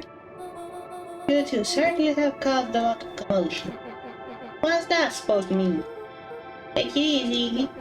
We're asleep, minding our own business. You're the one running around knocking on people's heads. Sorry if I hurt you, Iggy. You didn't hurt nobody. Anybody. Oh, I see. You think you're better than me, you. When it came to complete strangers, Iggy had trouble cobbling together an insult. You big-headed, scarf-naked purple. Uh-huh. Okay, let's lower the temperature a bit here. Interesting choice of words. I mean, let's calm it down. Who are you? A friend? An observer? A hitchhiker on the infinite expanse of possibility. Great, how about a name? If you must call me something, you can call me Nat. Iggy huffed with gratification. How about you make it like a gnat and buzz off? Very well. Nat began to turn away indifferently. Wait! Do you live here? You might say that. Do you know everyone? You might also say that. Look, pal, we just want to find a safe way out of here. You gotta help us or what not. If I knowing how to leave, none of us know where they are. Yeah, right, that does it. Look, I don't know about you, but I'm getting out of here, one way or another. Iggy turned sharply and began to stomp off. Enough with the riddles. Wait, Iggy, wait up! Realizing he'd worn their patience then, Nat relented. Very well, suppose this isn't time for metaphors. I'll show you how to get back home. Luca and Iggy turned around with hope in their eyes. Come here. Nat took a deep breath in. Close your eyes. Nat exhaled slowly, then snapped his fingers. Okay, open it. For a brief moment, Luca and Iggy let themselves believe that some great magic was about to unfold, until they opened their eyes and found themselves in the exact same place, cold and disheartened. That this is your home. This is the companions. Look, Nat, we don't know how we got here, but we stumbled through some time travel gate. Maybe we stumbled through some time travel gate with wood, or teleport to some alternate universe, or this is some cruel experiment by carrying his wounds. But this is not our home. We're reaching closer to the truth. Alas, the reality is much less painful. Just give it us straight. Albeit, as I said, this is Big Compines. The original true Big Compines. Vale?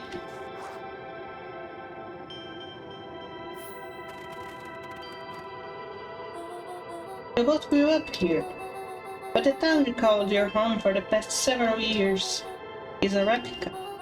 A remarkable achievement of engineering, to be fair, but a replica nonetheless. Nothing possible. Too much work. You need a whole town to replicate a whole town. Indeed, to pull off such a feat would require immense labor power. which could be moved would be moved, but which could not would require a precise duplicate. You would have noticed. Someone would have noticed. You'd think so, unless the auditing was impeccable. A mind's paying attention to detail. As for the innumerable trivialities which completed the tapestry, I can leave that to the miraculous thing we call a brain. It has an unreal aversion to discontinuity, a refusal in them. The brain has a wonderful way of smoothing out the rough edges, keeping us sane. Luke and Iggy looked around uncomfortably. They're saying that someone made an entire new time with us all and no one noticed? Precisely. But why? Why is the one question that can never be answered with certainty. The best one can do is to go over. Nat narrowed his eyes, furrowed his brow, and uttered, Sirs. Why do you say sirs like that? Why indeed? Luca began to laugh uncomfortably. This is all ridiculous. There's no way they could. He looked down at his feet. His eyes started back and forth in contemplation. With a sudden pain, a thought struck him. This is really home. He sprinted off into the pale distance. As Iggy turned to follow, Nat called out, Iggy? Not too late to turn back. Simply head west through the Whipwood.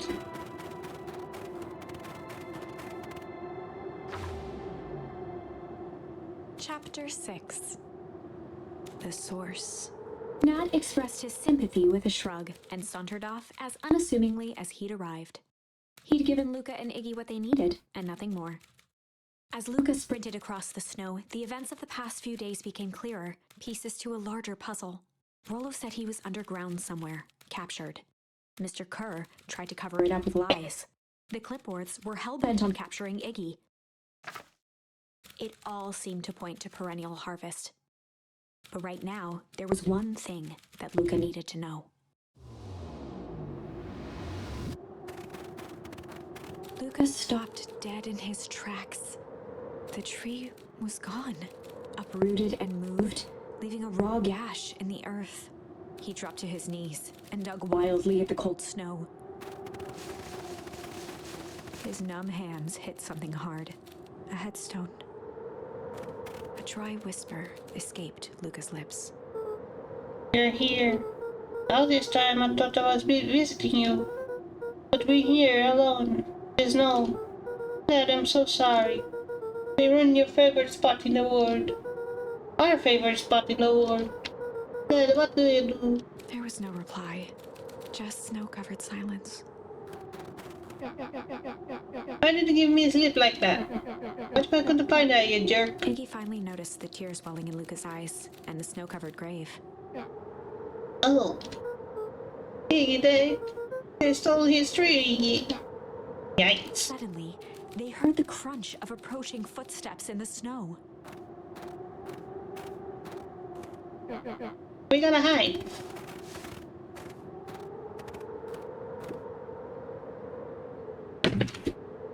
Fall off distance is still good. Did you hear me? I said 159. Sorry. You ever think about what you did here? You saved a whole town of people. Doesn't feel like it sometimes. What about everything we left behind? The grave of someone with a family. The people who loved them will never know the truth. The truth is overrated. He bent down to scoop up a snowball and lobbed it playfully. Hey! Don't be such a downer, dude. We took this job to change the world. Yeah. Come on. It's almost lunchtime. Weirdo.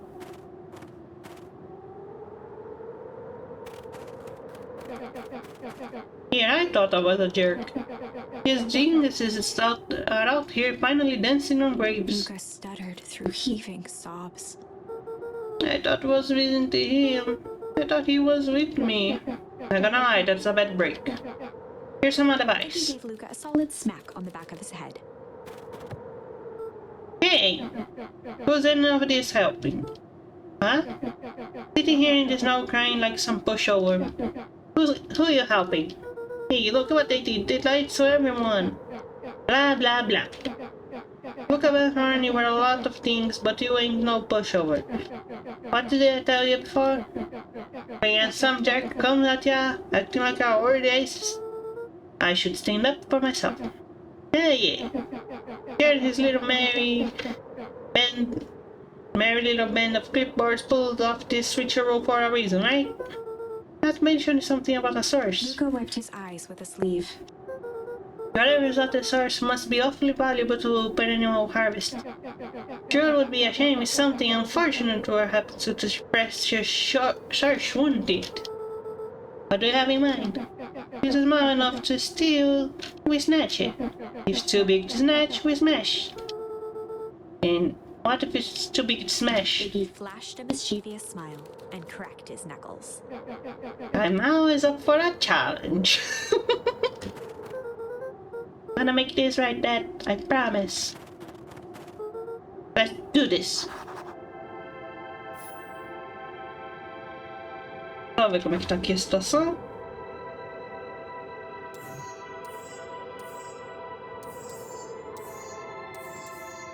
É, eu ainda tô indo no flight.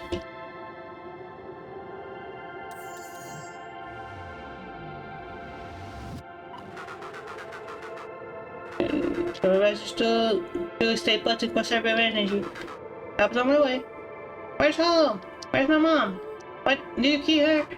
Oh heavens no, do I seem like a killer to you? Iggy and Luca shared a skeptical look. Well, do I? No, shucks, not to hurt my feelings. Screw that guy.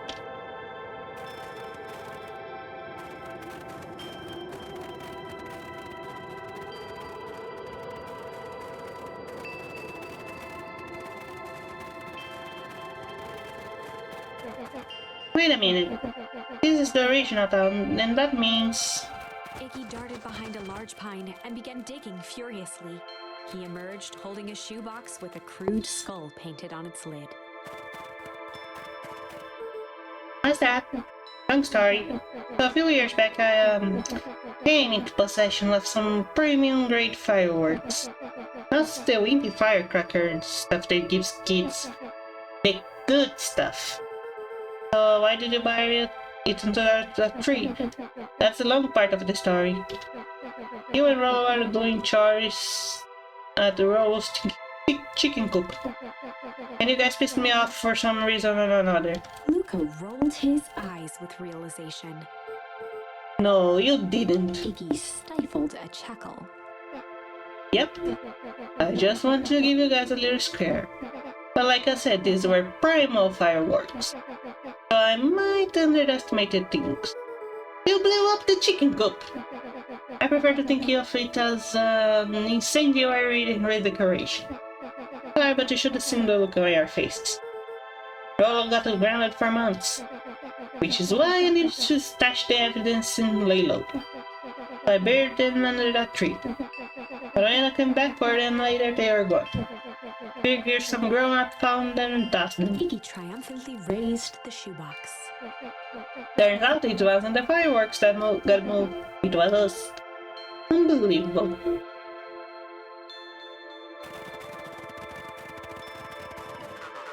Do you think this is a game? Newsflash, boyo. You're not a hero.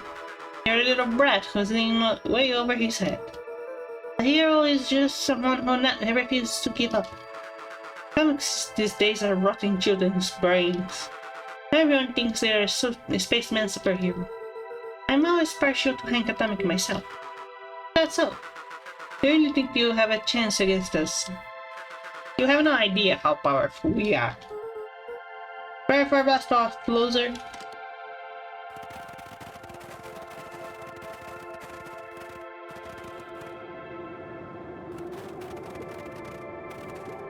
Crooked. Just like this whole sticking place.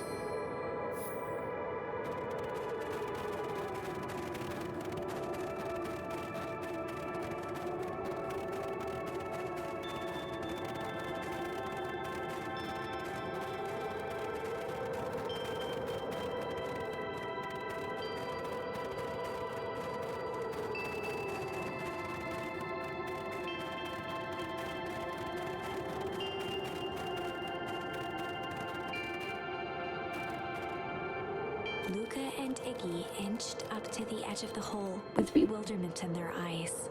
Arctic air breathed out of the cavern in heaving gusts. Echo! Echo! Echo! Echo! Whoa. You see why they wanted to move us all out of town now. Why would they dig a giant rope?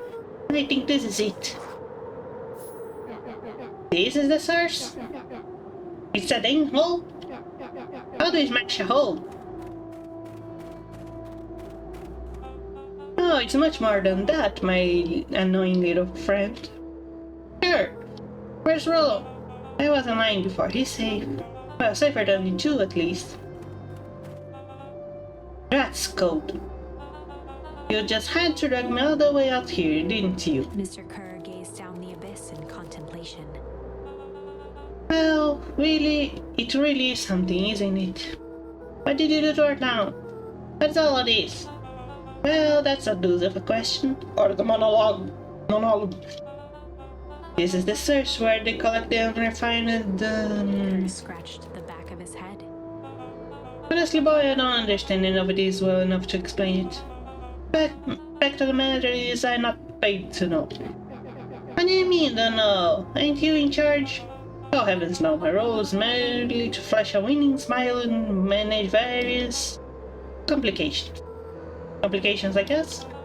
You are the smart boy. His face contorted into a saccharine grin. It really is nothing personal. Some people are destined to strive for greatness, and others are simply obstacles along the way. Things like you are destined to be a creepy lucky. The point is that we all play our part in life.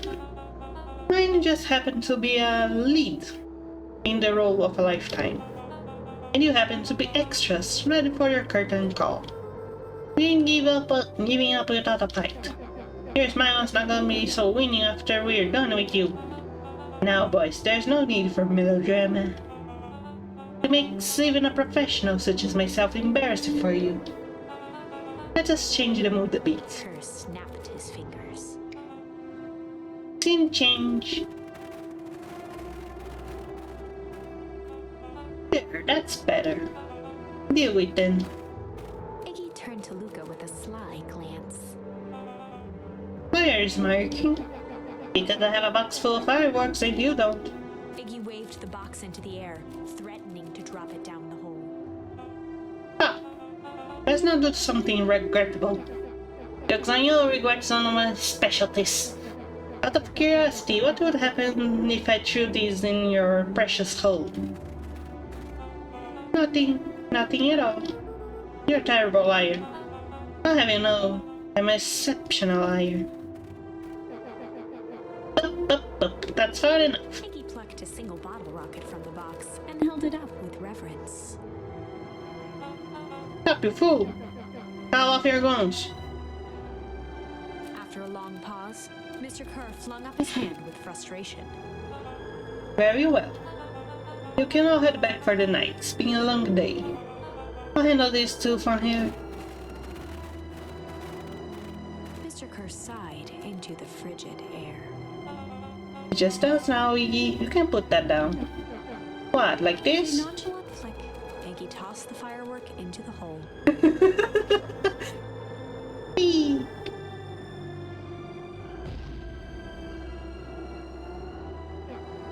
Ooh! Oh! With a growl, Kerr leapt at Iggy, crashing through Luca. No! Iggy tried to twist away, but in the struggle they both tumbled over the side.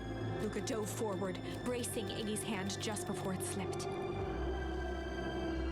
His grip was made precarious by the cold, wet snow. He could see Kerr further down, clinging to Iggy's coat. You reckless child, what have you done? Luca, listen to me. Hold on tight and use the walkie-talkie to convey back. Oh, what channel do I use? Doesn't make any difference. I'm always listening. To do that, the clipboard just howls up and snags bolt. The only way you get out of this is if Kirsch is out of the picture. Just let go and save yourself. He lets go, we both die. I don't wanna die, but seeing the look in your face, I want to make us support it. Okay, you had a long life. Why don't you actually go do something selfless and just let go? Gasped with insult. Wow. Long life. I have you know, I can still play 25. You should have heard me sing the part of Phyllis Young. With a wild look in his eye, Mr. Kerr began to hum a proud melody. Oh, can't believe this guy. Luca's hand began to cramp. His voice began to crack. Here, just let go. Okay, though, if you want to save your friend, you have to save me too. Luca, look at me. Okay, Luca felt Iggy loosen his grasp. you ain't going to kill your friend like that, are you? Every muscle in Luca's body burned. I'm not his friend. Yes, you are. I'm just a no good bully. Like you, Kerr. You know. Luca felt his hand slipping. And I told you that what you need to do with bullies. I can't. It's your only way out of this mess. Two birds with one stone. Makes sense for us to fall together. Wackadoos traveling path. A calm settled over Iggy's face. Luca, let me do this. Iggy's voice was colder than the bitter air billowing from the chasm. Let me do the right thing for once. Esse cara tem 12 anos, tá?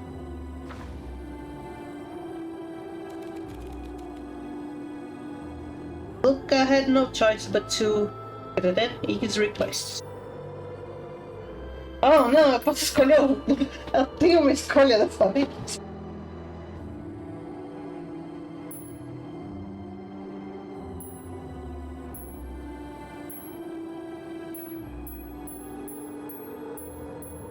Recusar ou aceitar? Matar o cara ou não matar o cara?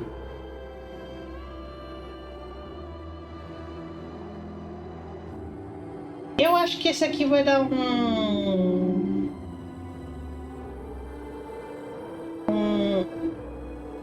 vai parar a história. Vai dar um final ruim. Então eu vou com recusar. Luca had no choice but to refuse Iggy's request. He tightened his grip and reached for the walkie-talkie in his pocket. A wild delight crept onto Mr. Kerr's face. That's a good lad. Now, radio for help. Podia jogar o walkie-talkie na cara dele, né? Iggy begged Luca with his eyes one last time, but Luca pressed the button and called out. We need help. Mr. Kerr is in danger.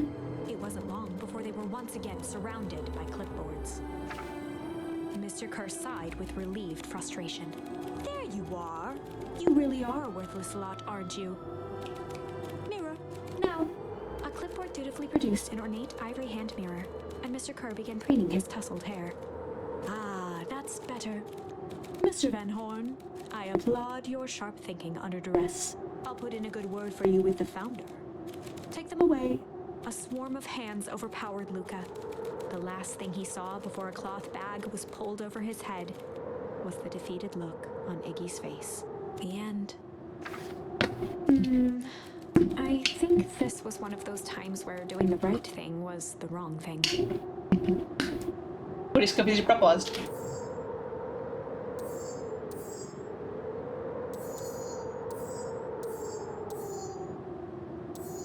Bem, eu tenho que ir pra minha pausa, então eu já volto. Caminho.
Aqui, voltei. Tava me perguntando por que eu tava se sentindo tão quente, mas tá calor. Uau. Enfim, eu volto pra aceitar? Ok, vamos aceitar.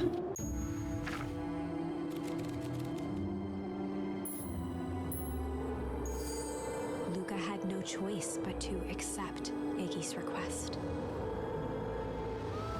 With a quiet blink, Luca watched a teardrop sail down into the howling void. As his fingers slowly gave up, he met eyes with Iggy. Good.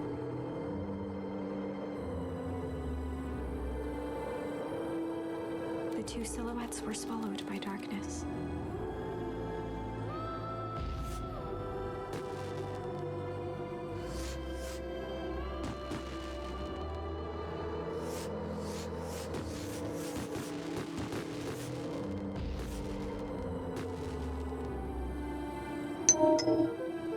I'll have a goodbye, Iggy.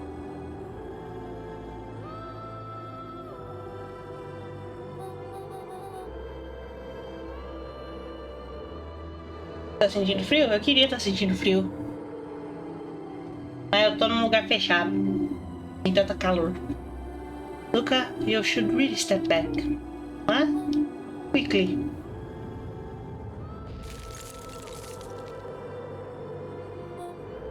Curious. Ah, but of course.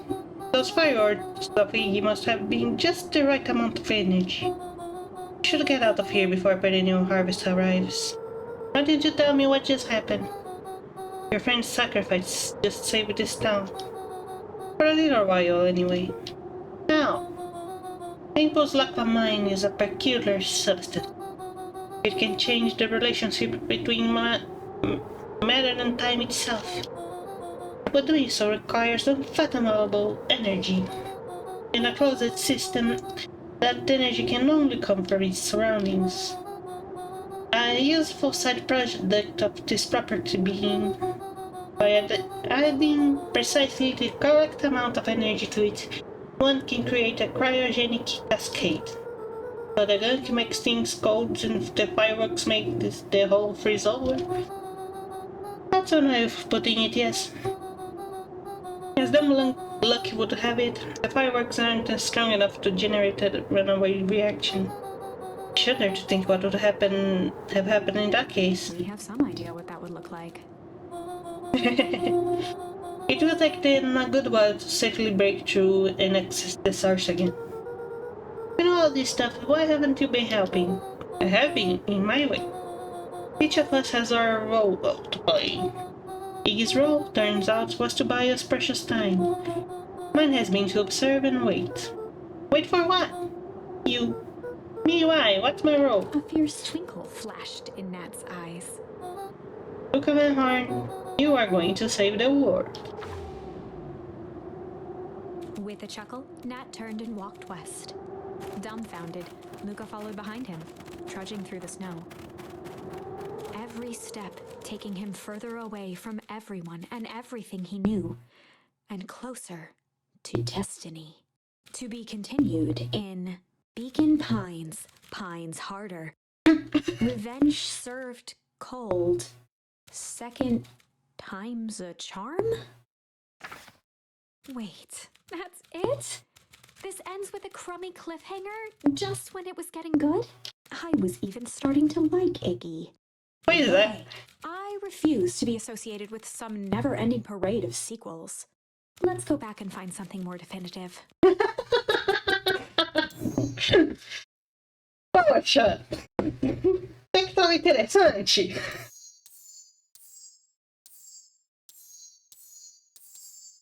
Ok, hora não quebrar o tempo. Luca began to respond, but the sky answered for him as the clouds above began to break. Luca began to respond, but the sky answered for him as the clouds above began to break, revealing patches of star-filled summer night. Moonlight filtered down, shimmering in the treetops.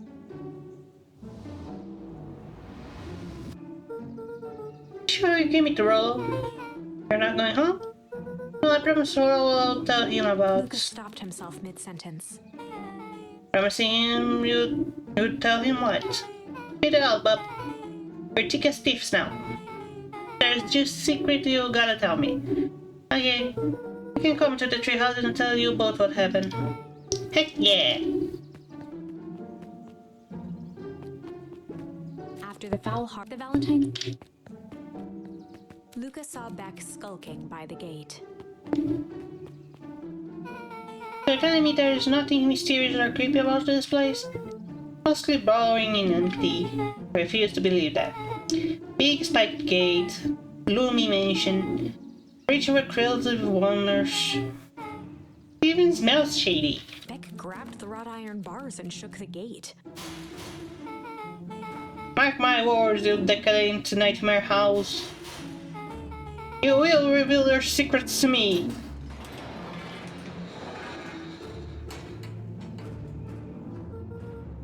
What did you do? First of all, I told you so. Second, hide!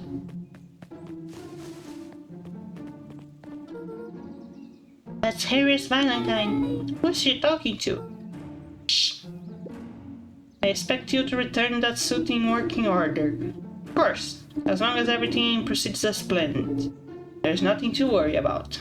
The only thing I'm worried about is what's rightfully mine.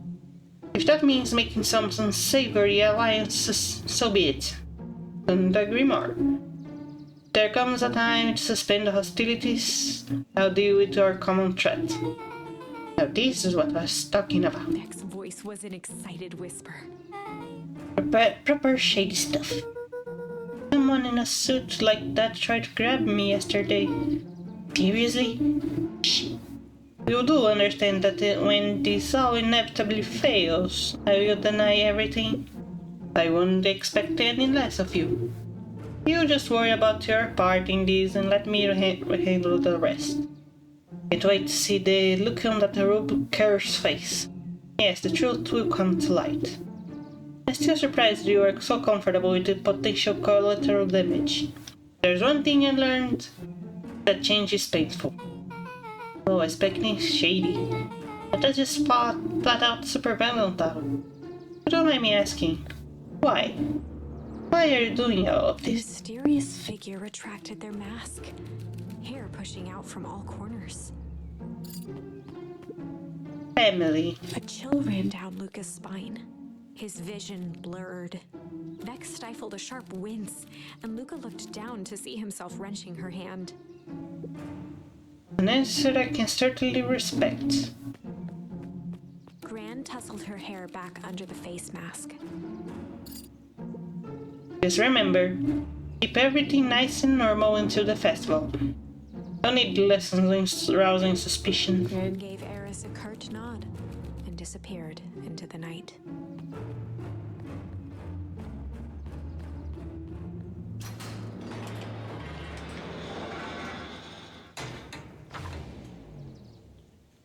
Chapter 5.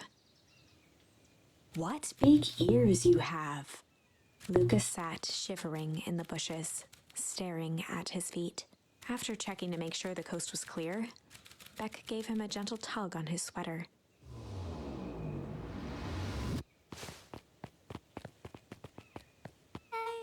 What's wrong? You look like seeing a ghost. Why are you so scared of the old lady in the hazmat suit? That was my gran.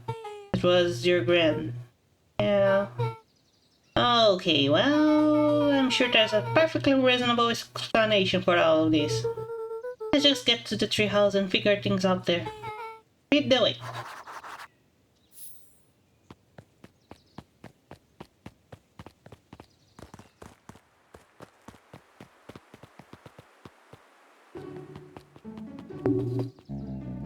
For the last time, there's nothing to worry about. Of course, we're not worried. The clipboard finished writing with a scratchy flourish and looked up. Just dotting your I's and crossing your T's. Well, maybe try minding your P's and Q's. Mr. Nuncreed, arms crossed over his paunch, gave an exhausted sigh. If there's anything you need to knowing, you will know it. Absolutely. Just sign here acknowledging everything is accurate. We'll be out of your hair in a flash. Oh, for the love of... He snatched the pad and scribbled his name so hard the pen nearly snapped. There. And would you like my eternal soul as well? The clipboards looked at each other for a moment, almost pondering the possibility, then broke into laughter as they walked away. Ha ha ha ha ha ha ha.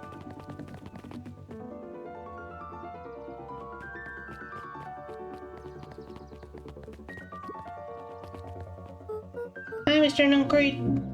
Okay, let me give you some advice. Next time someone you don't know asks to hear your thoughts, give them a good hard book right in the kisser. Oh, Gran tells me to just keep away from the clipboards. That's good, that's good. Here, Gran is a might late, Luca. Speaking of which, you better run home along now. Too dark out to be wandering on your own.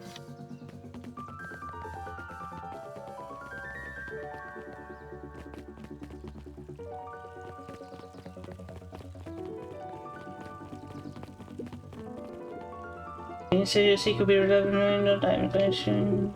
Are you prepared to live with this proof? Tem aqui. Tem alguma coisa ali?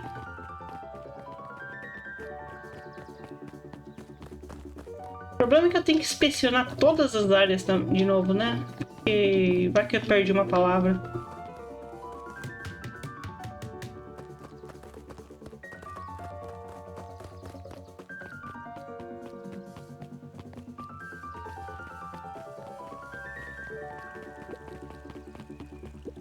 Another day, another dollar. See you tomorrow, Rosie. Have you noticed how all the perennial harvest folks order the same drink? The cafe cappuccino with extra foam. Why? Don't know. Just thought it's a little odd. Pretty weird for sure. Well, customer's always right. See you bright and early tomorrow. Can't wait.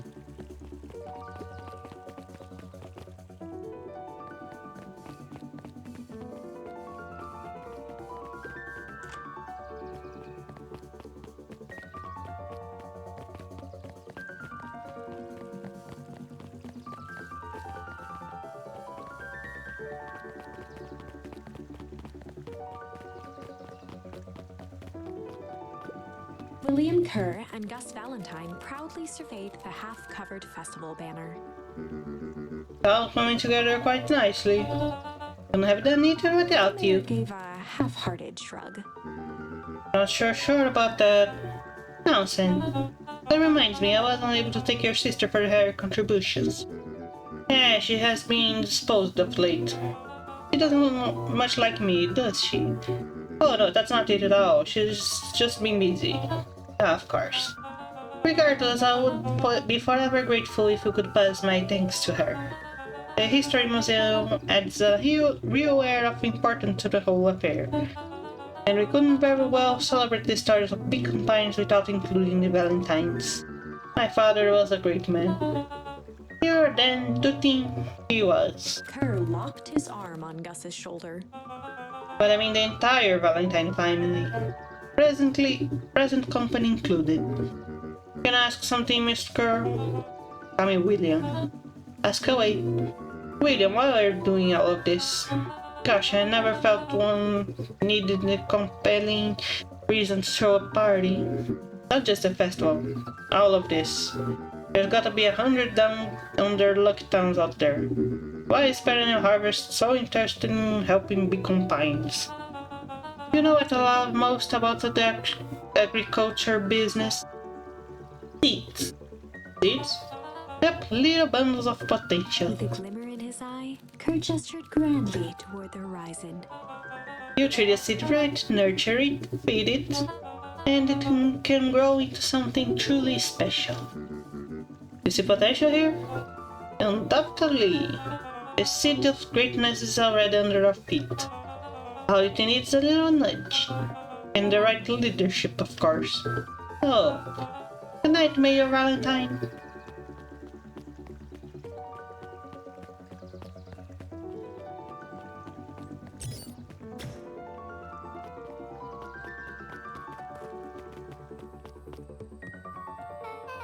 this is nice. Yeah, the treehouse is just a little further from here. Oh, what's their buddy Rollo like? Rollo is Rollo. Not particularly helpful. But I just never thought about it. Lots of energy. He's funny even when he's not trying to be. Things have been rough up for his family since the fall harvest. About that damn time you tell me what this fall harvest thing is.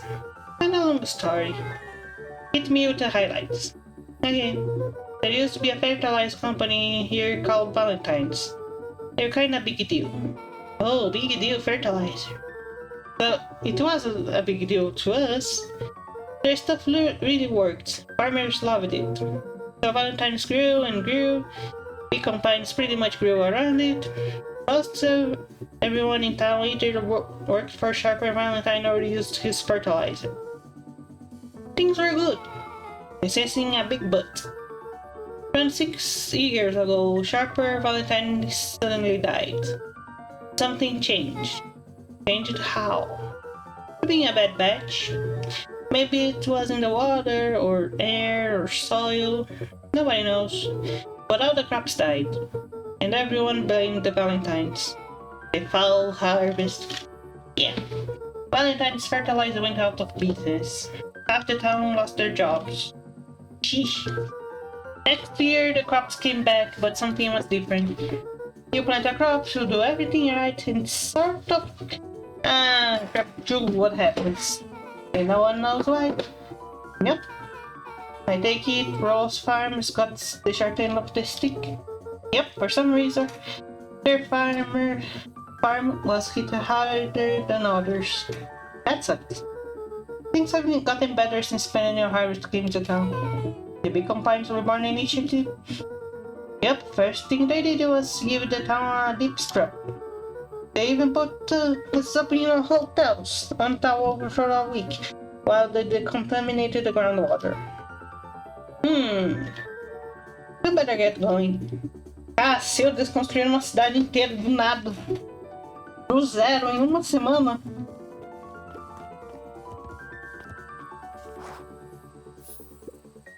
It's about time. I was about to give up and go home.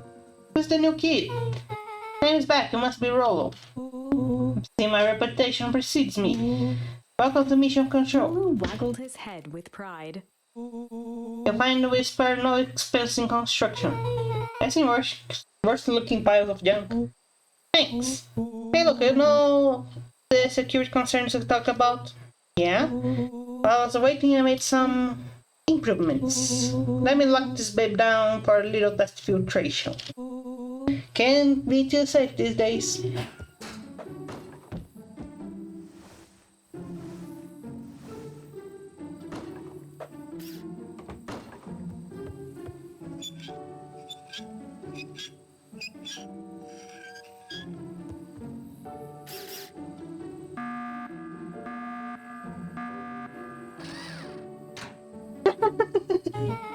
He goes, oh, brother, he always.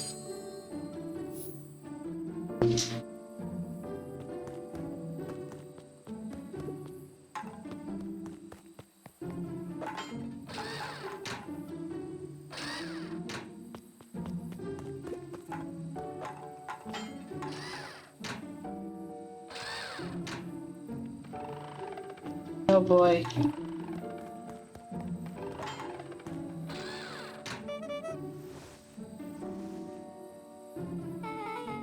How did you guys get all this junk in the first place? There's a guy in town named Jack who trades us junk for snacks. Junk food for junk. Nice.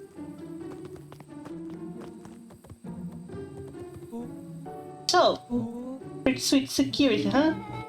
It was imaginative, I'd give you that. Look, are we sure we can trust the new recruits? I'll vouch for her. Thanks, I guess? Oh, okay, look, you promised to fill me in about the Valentine warehouse. Luca sucked in a long breath. So like I said, there was someone there. What are they doing? I don't know, but the place was lit up and not active. Maybe they were squatters? Don't think so, they seemed more organized. When the man put me in, I saw some sort of equipment running. A man pulled you in? Yeah, but I got away. keep saying it was a man. They were wearing a mask, right? Yeah. It could have been a woman. How'd you get away? I grabbed a rock or something and broke their mask. They let me go and I ran. Dang, that's intense. No wonder you freaked out when you saw your grandma. Yeah, that's the other part. On our way here, Beck and I saw Harris Valentine making with Graham, wearing the same sort of hazmat suit. Nolan let out a low whistle. They didn't went there for idle chit-chat. It was proper clandestine meetup. Let me get this straight. There's an operation in full swing at the Valentine warehouse. We're most abducted by a strange man or woman in a protective suit. And then you saw your gran in the same suit talking to the haters Valentine. Pretty much. Beginning to think this town is kind of awesome. Lolo and Luca shot back a look. No offense.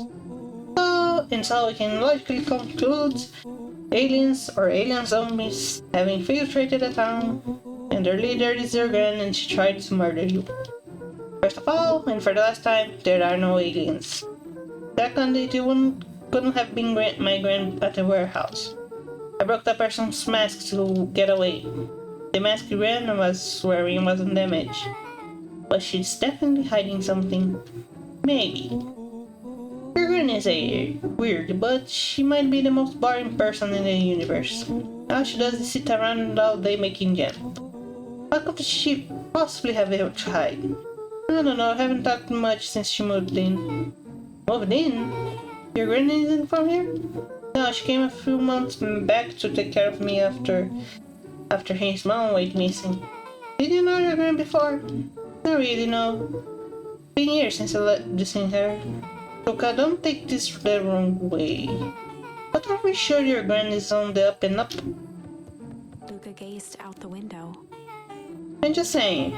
Sounds like strange stuff has been happening since she showed up. We could say the same thing about your family. But you're right. Look, your gran is hiding something. And Pa always says, folks only bury stuff worth digging up. We need to investigate your house. If my gran really is hiding something, you would think don't think I would have noticed it by now? It's kind of the whole point of hiding something. Yes, you're right. Gran's been leaving the house for hours at a time this week. I'll tell you tomorrow when the coast is clear. Then we can start getting to the bottom of this. I'm always this game for a good snoop. You can count me in. Chapter 6. Secret Lair. Summer forged ahead, but the nights only seemed to grow colder.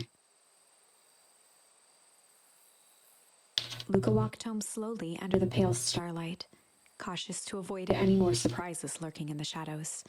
Reaching home, he slipped quietly into bed, half dreading what they might discover the next day.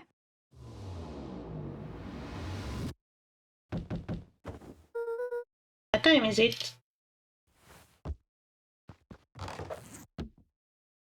É hora de eu ir embora. Eu tenho que dormir. Tá tarde. Já deu meu horário. Então eu vou deixar todo mundo no cliffhanger.